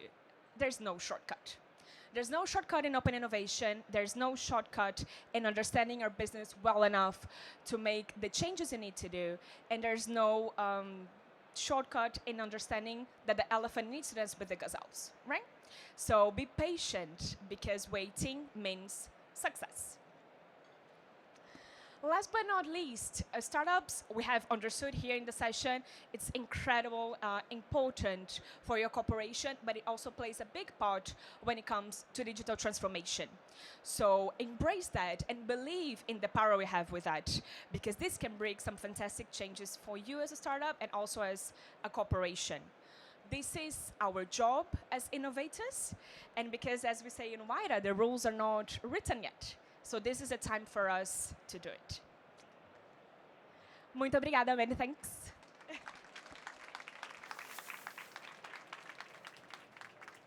Okay, so I'll appear. Okay, so we have a small bit of furniture renovation here. We have to get chairs out. So if you can bring those out. As usual, everyone who's leaving, can they please leave? You know, make a firm decision. Decide you're going to go, and then just get up and go. Don't look at your phone. And anyone who's coming in, they need to push their way in. You know, push their way in. Don't be gentle. Just push everyone out of the way and all that stuff. So, because we can't begin the next one until everyone's kind of sitting down. So there's like spaces everywhere and things like that. So we have chairs for the panel, which is good. And then we have people coming in. So those of you coming in, you're very welcome, only as long as you come in quickly. Okay, so the clock is good and the chairs are good. Okay, so if I could ask the speakers to come out, please. Okay, if I can ask all the speakers to come out. Agustin, if you want to take the one at the end. Sophie, yes. Okay, I think we're missing more people. Yes, Yuval. And here, and then here. Okay. So everyone's turned up, which is the first success. Okay, microphone check. Agustin, please say something deep and profound into your microphone. Oh. Okay, that's perfect. I'll take that. Okay, microphone check. Yeah. Yeah, there you go. Good. Great. Hello. Hi. You gotta be tiger. Tiger. Reach for the tiger. Okay, I don't have to ask if there's a tiger. You're kind of scary as it is. Yeah, I'm taking away from you. Okay. Hello. Microphone check. Perfect. You're like a pro. Okay, so fantastic. Right, so then we're going to have a panel on attracting the right talent to accelerate growth. Can I ask you guys for a big pre-lunch round of applause, please, for Agustin and his panel? Yay! Thank you for that. Well, first of all, I present myself. I'm Agustin Rotondo. I'm the country manager for WIDA in Argentina. I believe you all know what WIDA is. Just a few minutes ago, Marcia told you about it. But we're here today to speak about talent, such an interesting and important topic, and with such an interesting and important people here to share their knowledge. So I would like each of you to introduce yourself in some minutes. First, Jennifer Kanimimwa. Jennifer is the Senior Strategy and Operations Manager of Twitter. Can you share with us what you do? Hi, everyone. My name is Jennifer Kanyamibwa. So as he mentioned, I'm a senior strategist and operations leader at Twitter for the product design team. And what that means is I don't actually design, but I think about the mechanisms that are needed to facilitate good design critiques, the kind of tooling that is needed to build products and to build experiences on Twitter that really enhance the experience for users all over the world. And I also work with a user research team, so to analyze how users are using our product so that as we do the UI, UX, we're constantly thinking of how to innovate. Prior to Twitter, I was at Slack. At Slack, I was a brand design studio manager, so I was on the founding team that took Slack International to Spain, to Japan, to Germany, and to France from a branding and communication design standpoint. And many moons ago, I also worked in government, so I love visiting different cities and seeing how cities are partnering with innovation leaders to foster connections for the next generation to come. I worked in New York City's mayor's office in the Bloomberg administration, and I'm very happy to be here. Oh, thank you, Jennifer. Such an impressive CV.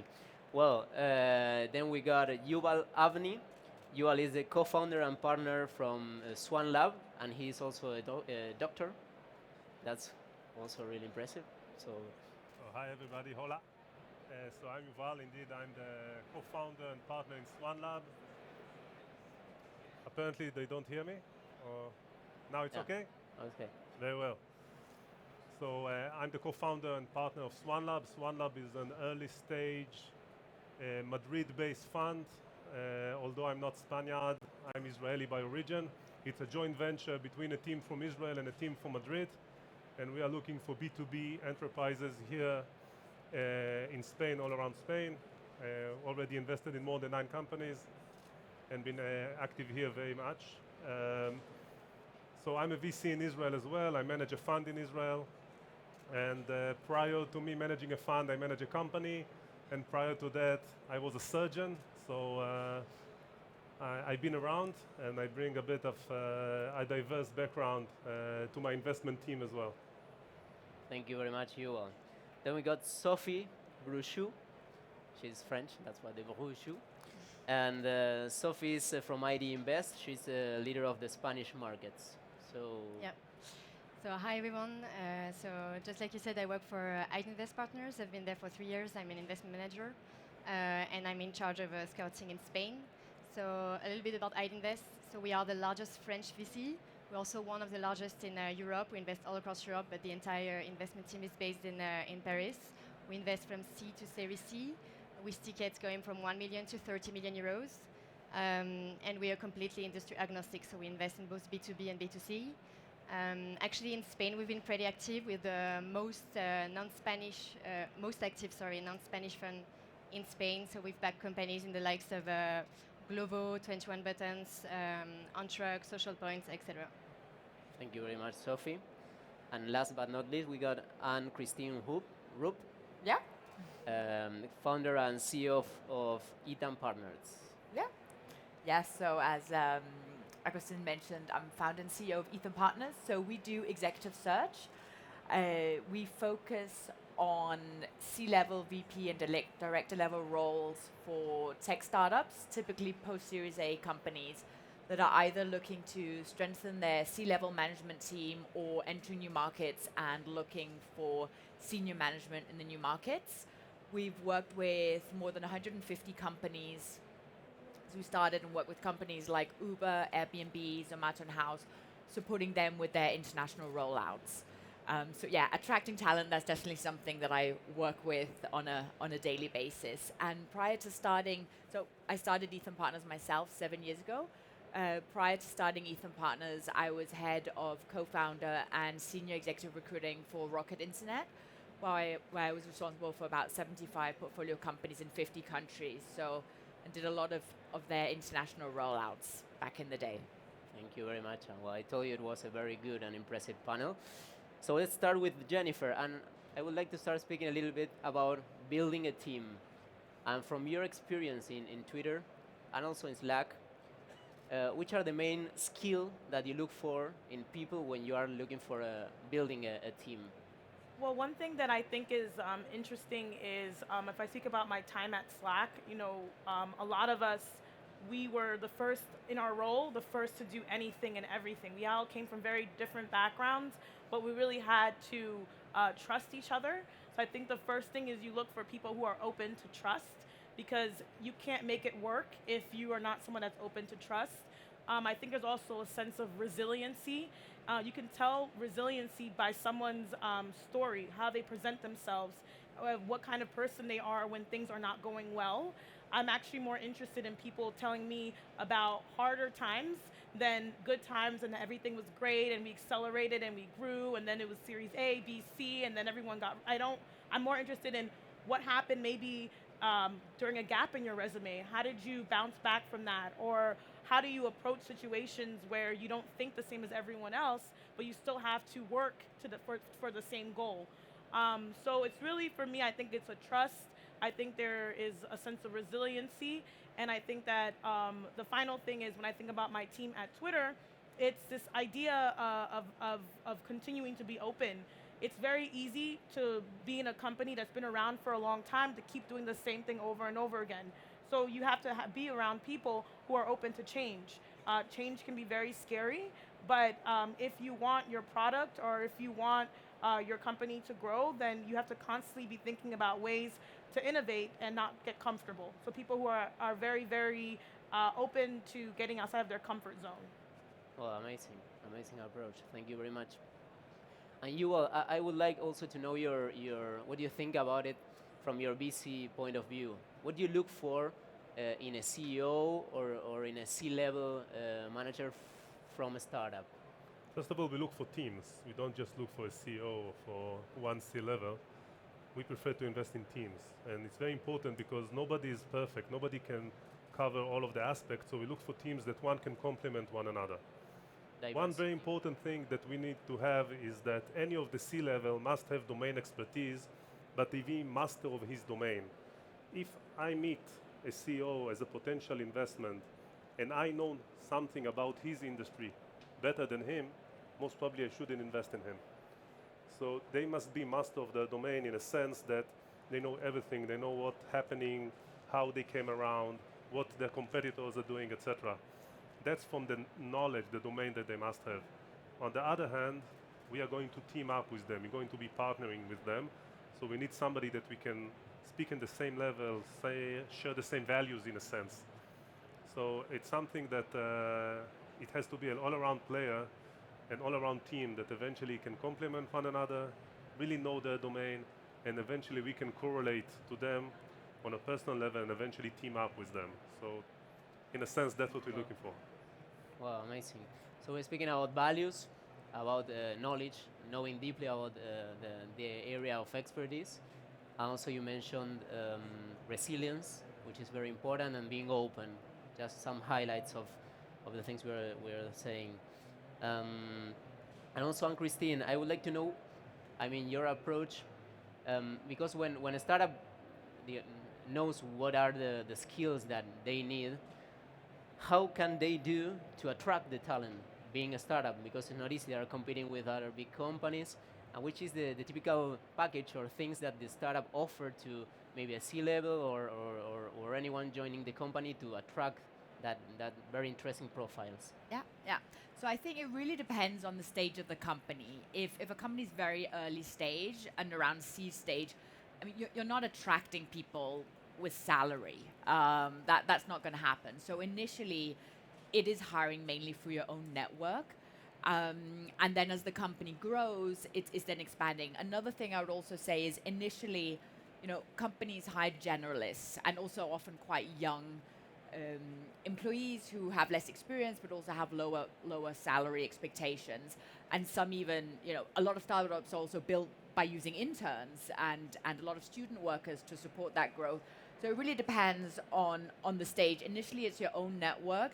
And then I would say as soon as you're past Series A, that's when you should start to professionalize the team and look at hiring more specialists for the different roles.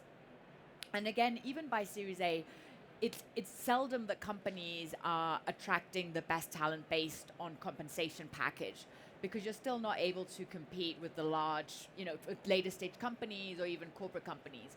So it's much more hiring based on the vision and the mission of the company, what you're trying to achieve, the whole goal of the company, and being able to attract people that want to take part of what the company is trying to achieve and also be part of that journey, of that growth journey. So it's hiring people, you're able to hire talent through basically convincing them in what you believe in why you are why you started the company. And when I say why you, I'm talking about the founders. Why did the founders decide to start the company, and then why did the investors decide to invest? So I think initially it's really good to talk internally, but also talk to the investors of what is the potential of the company. What are we trying to achieve, and then make sure to convey that. And you do have to paint a bigger picture in terms of attracting talent. And then also in the early stage, it is also just about chemistry. Is it people? Is it candidates that you like want to work falling in love, with? you mean? Yes, exactly. Like that. Okay. Exactly. Hiring in the early stage of a startup, it's a bit like dating. You know, you have to spark an interest, get someone interested in the company. Of course, you do have to do research in terms of what are the market salary levels and compensation packages in general, and then see it's not that you have to necessarily match them, but you have to offer something within reason. And of course, a lot of startups, they do also offer, you know, stock options or different plans. It could also be a bonus structure when certain KPIs are met. So of course, it really varies. There's no one, you know, salary or package. But I think it is also about being a bit realistic compared to what other companies are offering as well. But initially, you have to sell the dream, I would say, to attract talent. Thank you very much. Well, Sofia, I'm not forgetting about you. Can you share with us which is the role of a VC in terms of helping a startup in the recruiting process? How much you get involved there? Yeah. So obviously it's a question we get asked a lot because we're living a time where successful entrepreneurs get to pick which VCs they will take their money from. So HR, of course, is a topic where we try to get involved. So what we see with a good early stage VC is that they try to be really hands-on. So sometimes they even hire a full-time person in-house to help with the sourcing of candidates and also the interview and the selection of the candidates. I'dinvest, we can't do that because I think for later stage VCs it's a bit trickier because you hire, like basically you invest in companies all across like with different geographies, different industries. So it wouldn't be scalable to hire one person that would be able to hire any kind of talents across any kinds of geographies and with a different level of seniority. So the way we help companies at Idinvest is first we help entrepreneurs come up with a hiring plan that makes sense. And then we help them define better what types of profile in terms of seniorities should be looking for according to the stage where they're at. And then where we help the most, I believe, is through our networks. So through our network, we're able to sometimes like spread the word and source some candidates. But to be fair, it's very challenging, so it doesn't happen a lot. Where we help is actually by letting companies know which talent search firm they should work with. And that's not a minor help because first, I mean, the best executive search firm, they get a lot of requests. And some of them, they will not work with you unless you get some serious funding with VCs that they usually work with.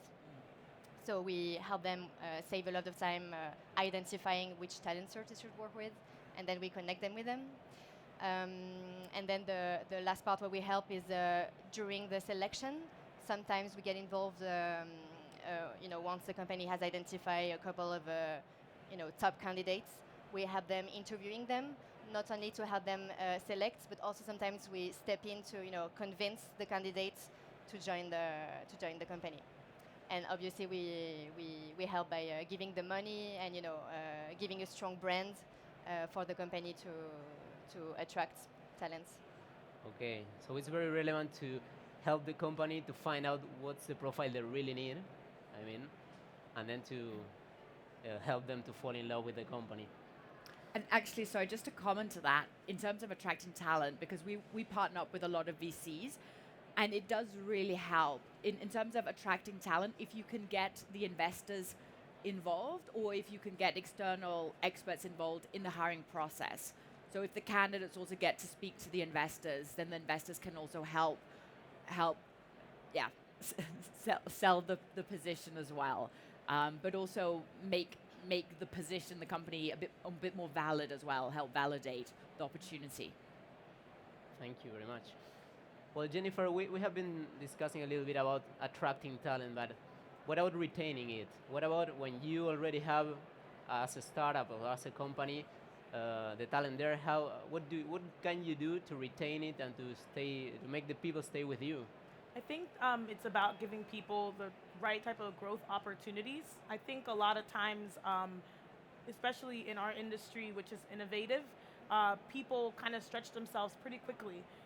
It's really about having the opportunity to continue to grow and not to be caught up in anything that's very routine. Especially if you're in a startup, usually you can wear many hats. So if you want to, for example, learn the business side, you should have, that opportunity to maybe work on a project where you can learn a skill set that you never had before. I think it's also important in order to keep talent to really think about people's strengths and weaknesses and really focus on the weaknesses actually and see how can this opportunity actually enable you to work on your weakness and partner with someone where that's their strength and to learn from each other. So having a very collaborative type of atmosphere really keeps people coming back and really excited about the work. Once the work becomes a little bit too siloed and it becomes maybe you're just doing your one function, it's hard to kind of have that innovative spirit. That's why a lot of people gravitate towards startups. So if you are a startup, you should be kind of selling that. 'Cause at some point, your company becomes so big that you hire one person to do one little function. And that's really how some of these companies start to scale. So if you're a startup, an attractive point is the fact that you could do so many things. For example, I'm not a designer, but I learned so much about UI, UX because I was in the founding team working with designers. Or, I'm not someone that codes by any means, but hey, I understand a little bit now because we were a startup and we all sat close to each other. We all all of our work was just so interdependent. So just kind of keeping things interesting, allowing people to stretch themselves, and really building a community that fosters collaboration. Okay, so it's very important to share with the team how much they can learn in that position, and that's maybe the most attractive thing of working in a startup. Yeah. Thank you very much. And Yuval, from your experience about the Israeli ecosystem, that we all know that it's amazing and growing fast and very, very much developed. Can you give us any advice in terms of attracting talent that you want to share with us? So I just had a talk with some locals here about where the European industry is heading, what is happening in Israel. What happened in Israel is that we spoke about salaries. Salaries are now skyrocketing and are almost matching the US. And one of the reasons is that we have more than 300 centers or R&D centers of big American and European companies in Israel. And they want to attract the talent more than the startups. So they pay more and more. So now the startup need to fight with them. And it's a trend that I see that is starting in Europe as well, that salary is starting to go up, the more the industry is becoming more advanced. One of the things that I learned that can help you deal with that as a startup, and again, take from the Israel side, first of all, is try to find somebody that can, again, correlate to your values, but moreover, can relate to the story. So you need a co-founder, even if it's 20 people, all of the 20 people when you start a company at early stages should be like co-founders. They feel that this is like a life mission to them. Then it will be much easier for you to excel and to eventually take each one of those, and I'm now referring to what Jennifer said, each one of those early employees eventually will be the managers when the company will excel and will grow. And again, looking at Israel, something which is very unique to Israel is that everybody knows everybody. It's like a small swamp. And it's very easy to get a referral, but moreover, if you work for somebody and you didn't do a good job, most probably it will be very hard for you later on to find the next job. So in Israel, many people try the best to be the best in order to get the next job, not just the job they are doing now. And it's something that it's very unique to Israel. But again, when I look at, for instance, in Spain, the startup industry in Spain is still very small. So like South Summit, you meet once in a while, and you have to remember that your reputation will follow you. So it's another advice that I think one should follow. Very good one. I think just to add a little bit of what you were saying, I read a really interesting article this morning in Bloomberg, and one of the things that I think in the European market and closer to this side of the world is this idea of equity. I know it's not the easiest because there are a lot of laws and tax laws that have to do with people's salaries and keeping certain numbers in check, but equity is important. If you are a startup and you're thinking of attracting talent, you may not be able to pay people top salaries, but if they have a stake in your company, they feel like they have ownership, that is really a great foundation to keep folks there, because then you really feel like you're being invested in, and this is like it's also your company. I know it's harder because different countries have different, tax implications, but as innovation becomes more of a hot topic for cities and for countries, it's definitely something that VCs and folks that are entrepreneurs and kind of sitting at the table with lawmakers need to kind of keep pushing for. Absolutely agree. Thank you very much. Well, Sophie, and what about the typical mistakes that startups often do in terms of attracting talent and recruiting? Yeah. What can you share with us?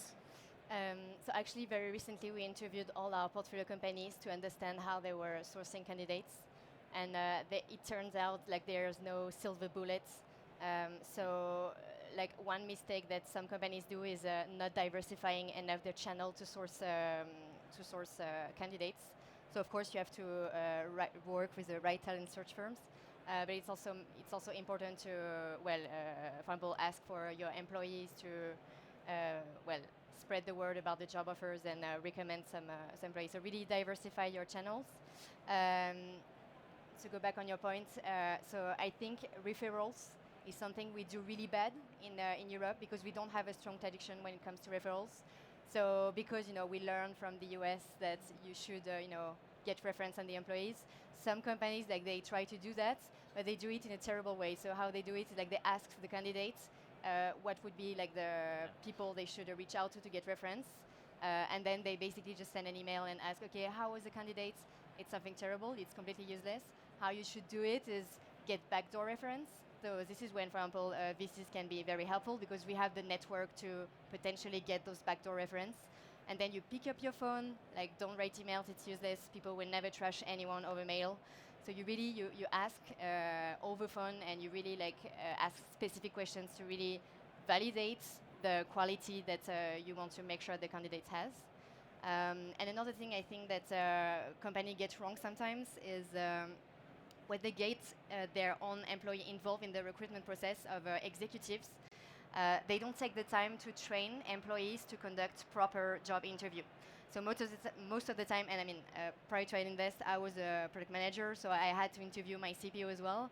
And the thing is, most of the time, it ends up with the employee just trying to assess whether they get along or not with their potential boss, and that's not how they should conduct the interview. So one recommendation would be take a consultant, to train your employee to be able to conduct proper job interview. Thank you very much, Sophie. And finally, Anne-Christine, any final advice or something that you want to share with the audience to close this wonderful panel that we have been? Where to start? No, I think something that's very important when hiring is also go out there and learn from others who have done it before. I think a lot of entrepreneurs, they try to learn things themselves or try things themselves from scratch. Whereas, you can save a lot of time and resources if you go out there and meet other companies that are either in similar industries or just have experienced an impressive growth trajectory and find out what have they done and learn from others. And also when you are hiring, go out and spread the word. I've met companies that have lots of openings, but no one knows about it. You can't see it on their website. They're not posting on social media. They don't have job ads. I think, I don't know if they're expecting candidates to just, apply. Yeah. But you have to really go out there and spread the word. But definitely learn from others, and don't be afraid to ask questions. And also if you do get investors on board, ask them as well for recommendation referrals. So don't. I think a lot of people they see it as a weakness, or to ask questions, but it's really a strength that will save you a lot of time and effort. So spread the word, guys. Yeah. Well, Okay. thank you very much. I can't. Yeah, you're here if the rest of the panel was as good as the last minute, it was the best panel all day. Ask questions. You tell it's not a everyone the weakness. same. I That's know that. fantastic. Okay. Okay, Angus, you just need to say thank you very much. Thank you very much. Hey, brilliant. Okay, so the last panel for lunch. There's no point in going for lunch. You've already missed the queues, okay? So if you go now, you're just going to be at the back of the queue. So you're much smarter to stay for the last panel, wait for the first wave of lunch people, and then go in the second wave of lunch people. Listen to me, guys. I tell you, I've enormous wisdom. Okay, so just while we're getting ready here to bring out our speakers, if I could ask everyone to leave quickly who's leaving and to enter quickly who's entering. So those of you at the door those of you entering have to be more forceful. You have to, quicken your step and push your way in and all of those things. Because people entering have more momentum. Okay. So I think we're nearly kind of ready. Are we nearly kind of ready? Okay, pretty good. Okay, I'll ask the speakers to come out, please. Hello, hello. Okay, come on. Okay. So we have nice high chairs for you that you may sit on. It's not that you're babies or anything. Just, nice high chairs. Apparently it's good for the diaphragm. If you're up high, you speak very clearly and all of that. Okay, fantastic. So we start with the microphone check. Speak into microphone. Hello. Yeah, Hear me? perfect. Hi. There you go. Hi. Hi. Hi. Hi. Hi. That's the first microphone check all day. This is absolutely brilliant. Okay, so 1340 on the 2nd of November 2019, the year of our Lord at the innovation stage of Anno Domini, we have the pros and cons of VCs, angel investors, and corporate venture funds, moderated by Tom Horsey. Big round of applause, please, for Tom and his panel. Yes, all of you. No. I'm not leaving for that. A big round of applause, please. If you're here, you have to participate once more with feeling. Thank you very much.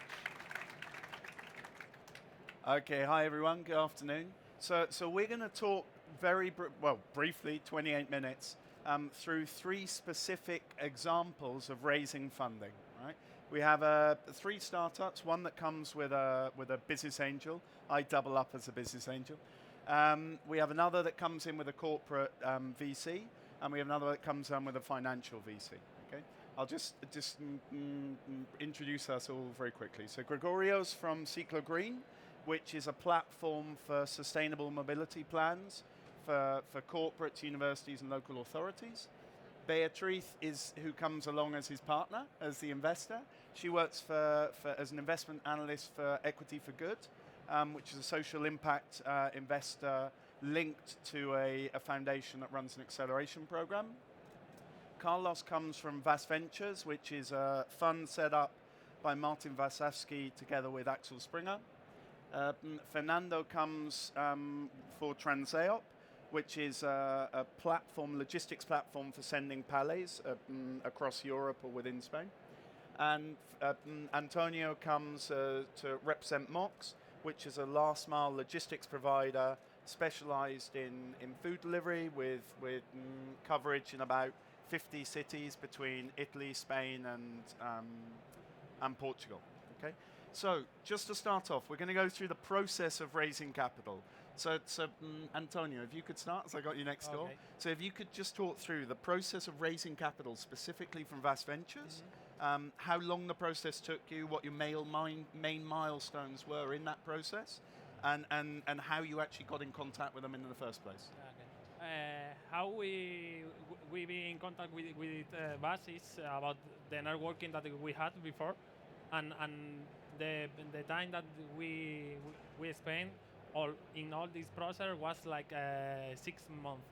Before was so faster, like for example in the stage of business angel, because you have just to speak with one person, but Vas was the first VC that Mox had, so we didn't have the information in a good way, and we have to be prepared, and that's why this was so long, and normally it was less, 1 or 2 months, but with Vas was 6 months. And the main milestones that you had to go through in that, so obviously you have the first contact, you have the main was just to be international, because right now we are in Spain, and the main milestone is not be just in Spain, just to have the business in other countries. Okay, but not as a startup. The main milestone in specifically in the investment process. Uh-huh. So obviously you have the first contact, you have the first interview. Mhm. You then go on, you start negotiating valuation, start negotiating the term sheet. How did the process go? What's If maybe you want, I'll do the same question to Carlos. I'm happy to answer if you want to. Okay. Yeah, we got in contact with Mox thanks to our network. We usually want startups to know what's our investment strategy, and in this case, Gregorio, here in the public, had a very good contact with us. That was Francisco de la Peña, an advisor to many startups that made a very good filter for us. He understood our investment strategy, and Mox perfectly fitted. They had already proven their hypothesis for value, and they were in the process of scaling up, and that's what we're going to do in the next few months. And then Gregorio did a very good presentation of what are the KPIs of the company. What's the value that they create from a legal perspective, simplifying operations, so on. And also, it's very important for us to invest in a team. The ideas, anyone can have an idea, and it's very easy to copy it. But in this case, we saw that Gregorio had gathered a very good team, with you among others, and with Antonio. And we're very happy to invest in something with such good KPIs that were very good explained, and with such a good team. And after that, it's just closing. The only advice that I will give any startup in the room regarding closing is knowing very well the standard terms. It's not just because we want to use the standard of the market because it's already proven, but also helps very much with the fundraising in later stages. I mean, of course, our intent is to make Mox grow, go abroad and so on. And for this, they are going to require a lot of resources. And we would like that gathering of resources to be as fast as possible. And I know that one of the issues here was specific terms within the term sheet. For those that don't know, normally you have multiple investors investing at this stage, and the lead investor decides the terms, negotiates the terms that all the rest of the investors follow. So what were the main sticking points? Sorry, and then we'll jump to the rest. But what were the main sticking points with the term sheet specifically? Sure. Well, I think that you can find all of these terms online, or there's a very good book on this, Venture Deals by Barrett Feld. I guess many of you know this book. I think that it mostly is about the political rights. We are a minor investor in a company. I mean, the founders still have the majority of the company, so we look for some protections against just malfeasances. That's the very minimum. And from an economic point, we just try to be fair. I mean, we don't like to be abusive with liquidation preferences.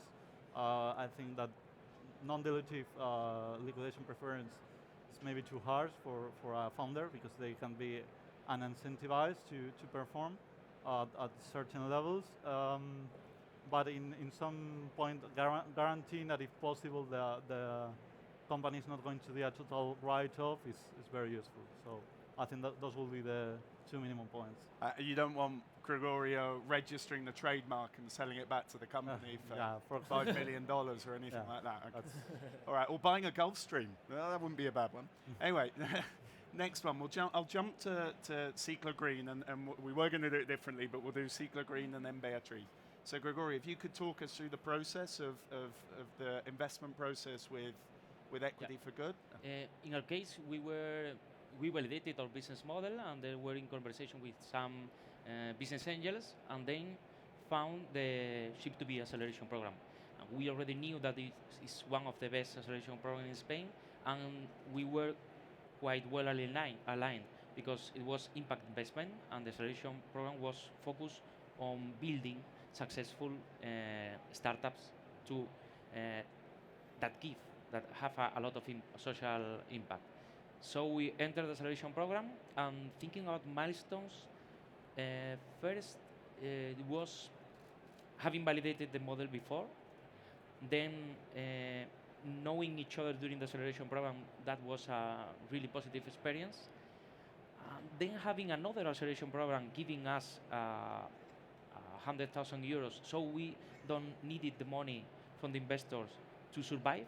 That was proof that we wanted the money to grow faster. And that was the 100,000 was what came from.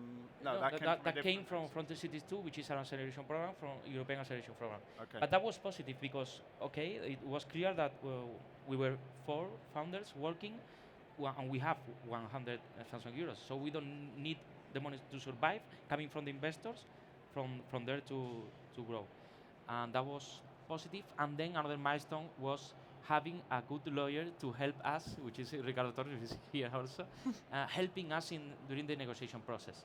Because it's true that the term sheet is something that for us was quite hard to understand. Now we have more experience, but in that moment was quite complex, and having a person helping there was great. So after negotiations, everything went smoothly. And how long was the process? So It was from almost start a to year end? because the acceleration program was lasted for several months, and that was really positive because you really need to know each other, and that during that period we built trust, which was essential, and we really like it, the philosophy behind Ship2B. Yeah, almost a year, the whole process. So it takes a long time. Yeah. Okay. Yeah, that's Beatriz. Your view on the same Well, process. more or less the same, of course. Well, all the at Ship2B, more or less the 60% of our portfolio companies, now we have 15, comes from the acceleration program. So we take the best startups and we take them on a really early stage some years ago, and we invest like well, it depends if it comes from the acceleration program or if it's an opportunity. So yes, well, more or less is what you said, and this helps us to know, like, really know the project, not just through the due diligence that we do on the investment vehicle, also with all the 4 or 5 months that it takes the acceleration. Can I just jump in on that one a second? If you could just talk us through what due diligence you do, because there's going to be a big difference here when it comes to me as a business angel compared to yourselves. Yeah. Well, I think that every venture capital or investment vehicle has its own process. Yeah. For instance, Equity for Good, we do like our pre-selection committee that we present more or less like 4 startups each month. After we are like 1 month and a half, more or less, analyzing everything, everything of the company. Whole kitchen, yeah. I don't know, like all the aspects. Yeah. And after we do like a final committee, so more or less half of the projects go through that process and we present it, and at the end it's like the 10% that we selected on the beginning and we invest. Okay. Apart from the 600 startups with social impact that we have on our deal flow from the acceleration program. Okay. Well, in our case, it's very similar to that. I think that if we go more into the due diligence as having already decided to maybe invest, the idea is interesting to us. I think that the next thing that we will do is see if there are some metrics that prove that you already have a business model to scale. That's for us because we want to invest in that kind of business. And after that, what happens if it scales? We do the modeling, we understand the risks, we see if where can it expand and so on. And it adapts to each kind of industry. I mean, there's no specific due diligence for all of them, but that's the objective, to check that the value assumption is already affirmed, and to know that if it scales, it's scalable. Okay. And Fernando, so talk me through, maybe don't use myself as an example, but talk me through the process of raising money. Well, because you've done one, Transair's done one round to date. And just talk through very briefly the process. Yeah. Well, in our case, after winning the Minerva Prize organized by Andalusian government, it was quite easy because a lot of different VCs and business angels come to visit us to know more about the business. All of them, for us, the milestones took around 6 months, may I say, 5 to 6 months, with monthly reviews about what we have achieved and the metrics, how much it costs each clients we gain, and so on. They check all the metrics. They also want to know about the team, the entrepreneur team, and with that it was quite easy. We haven't got legal supply or legal support in this case, because with partners like you, it's quite easy. There is a confidence, and everything was fine. I'll give my side of the same situation, right? So I met Transair, I think, at a Minerva event. So the deal flow came through an accelerator. That gives you a certain degree of assurance that at least they've been through a process. They've got their lean canvas. They've got their more or less their team together. And then they sort of presented what they were doing, and it seemed quite interesting. It seemed like there was a lot of competition in the market, but it looked interesting. And then I think we took, about maybe more than 6 months. I think it was about a 9-month process. Okay, and the 9-month process was literally, it wasn't to make the decision. I made the decision in 2 seconds. Not only did I make the decision in 2 seconds, a week later I ended up with some extra cash, and I doubled up on what I'd initially said I was going to invest. Obviously, as a business angel, it's your own money, so it's a much faster decision, and it depends a lot on your own personal cash flow. But it took about 9 months because I didn't have them very close. So they were in Cordoba, I was in a different city. So I didn't see them on a daily basis. And what really helped me, and I think it's a very important thing for startups to put in at as early a stage as possible, and we'll come through to this in a second as well, my next question. But what really helped me in the process was the data room. So I suggested to them that they upload all their metrics on a monthly basis to a data room system that I've got with multiple startups that Beatrice and I have talked about another time as well. And it really helped me to have that, every month, to see the metrics, go through the historical data of the previous 6 months, see how they were gaining traction. Even though it was from a small level, I could really see what was happening. And very quickly, I think I agreed to invest, and then I think from that point the process took weeks. I mean, it had taken like 8 months to reach that point, and then it took like literally 2 or 3 weeks, because I think there were other people that were waiting for somebody to jump on board, for them to jump on board as well. No? Okay, well, next question.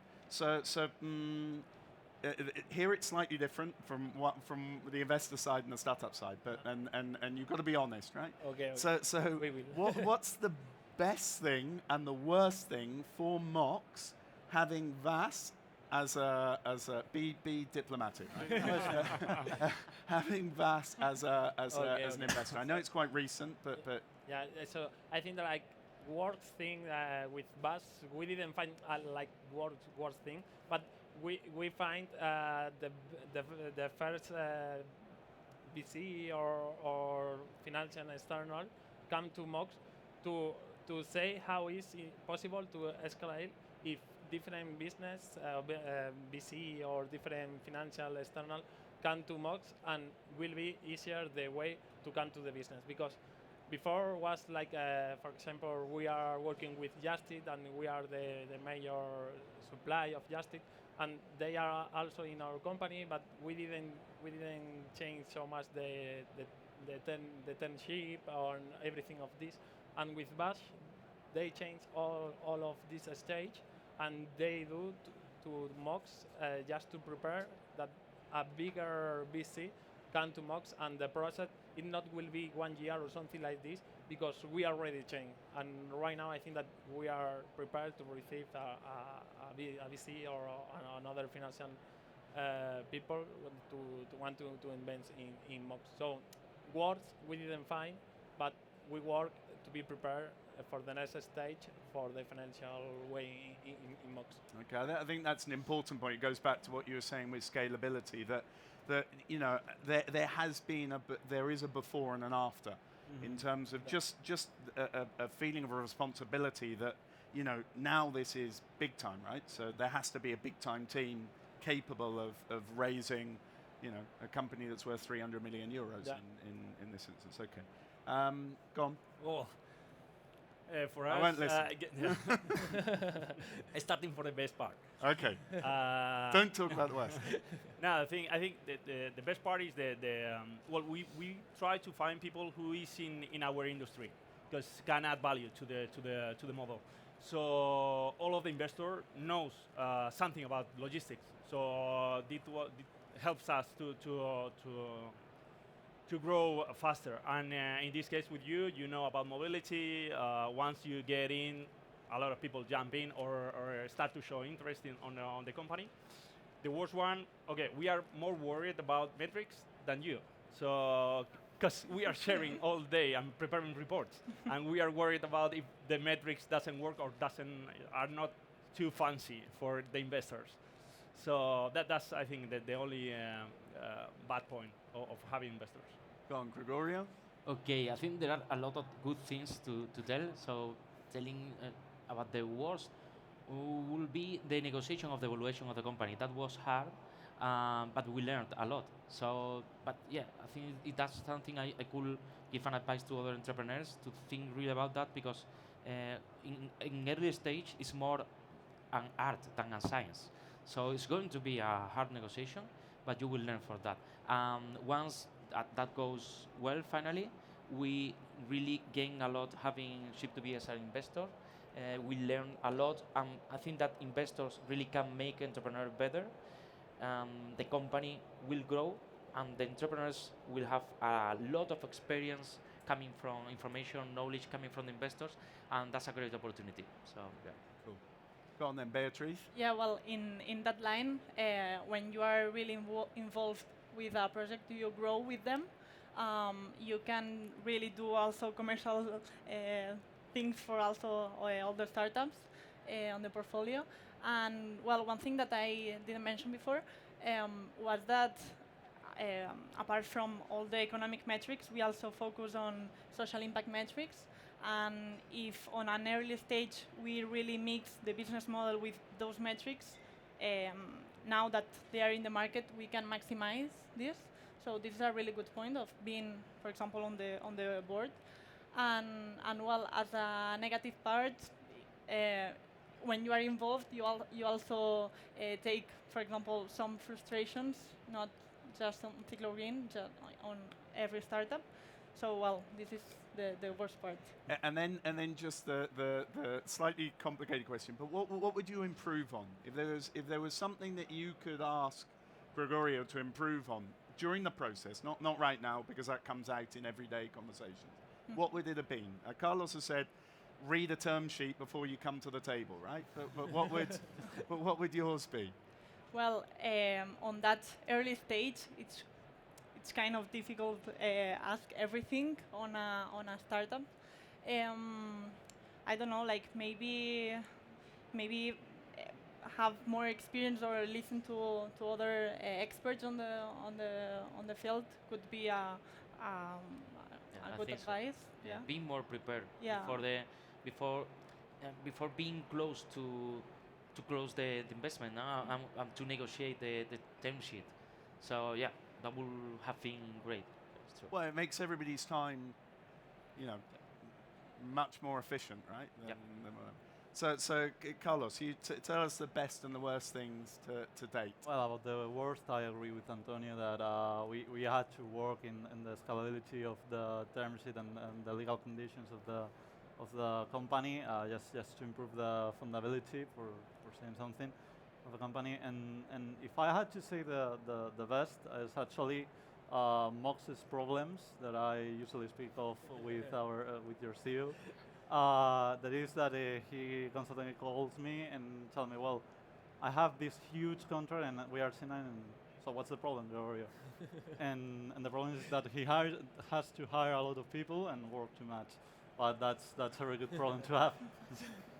That's a good problem to have. Good problems. Yeah, good problems, good problems. Well, you know, that's always good. So in terms of mine, I think the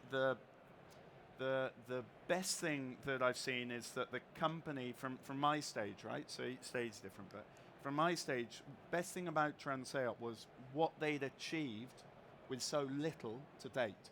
So it'd literally been their own, it'd been bootstrapping to that point.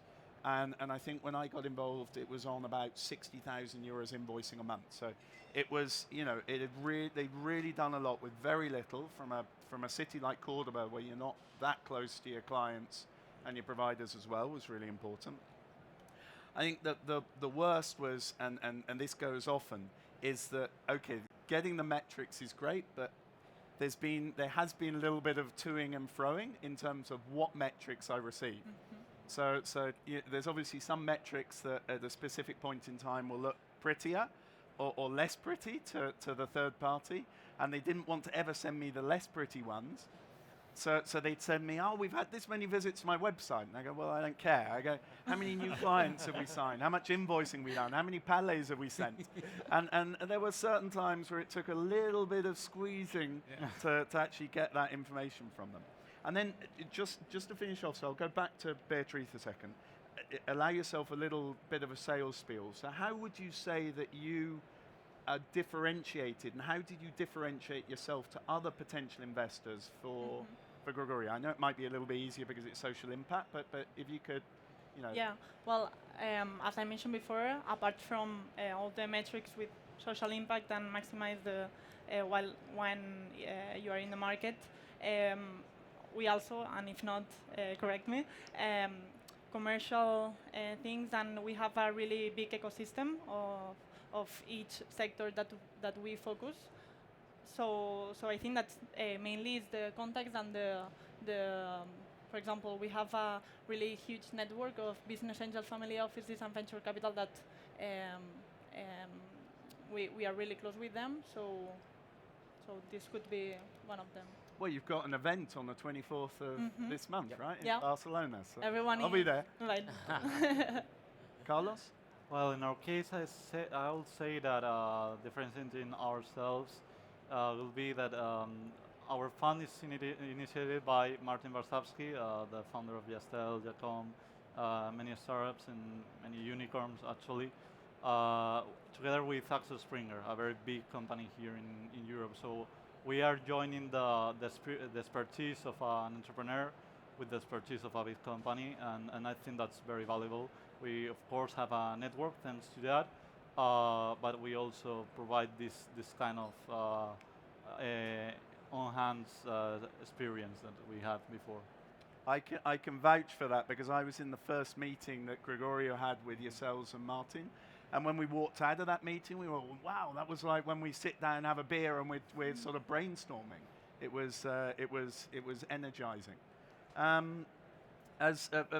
myself, and I think this goes for every business angel, it's a very similar story. It's a question of do they know the business? Do they have contacts in the business? What type of contacts they have to help with future rounds? So really, in that respect, it's quite similar, just at a different stage, shall we say?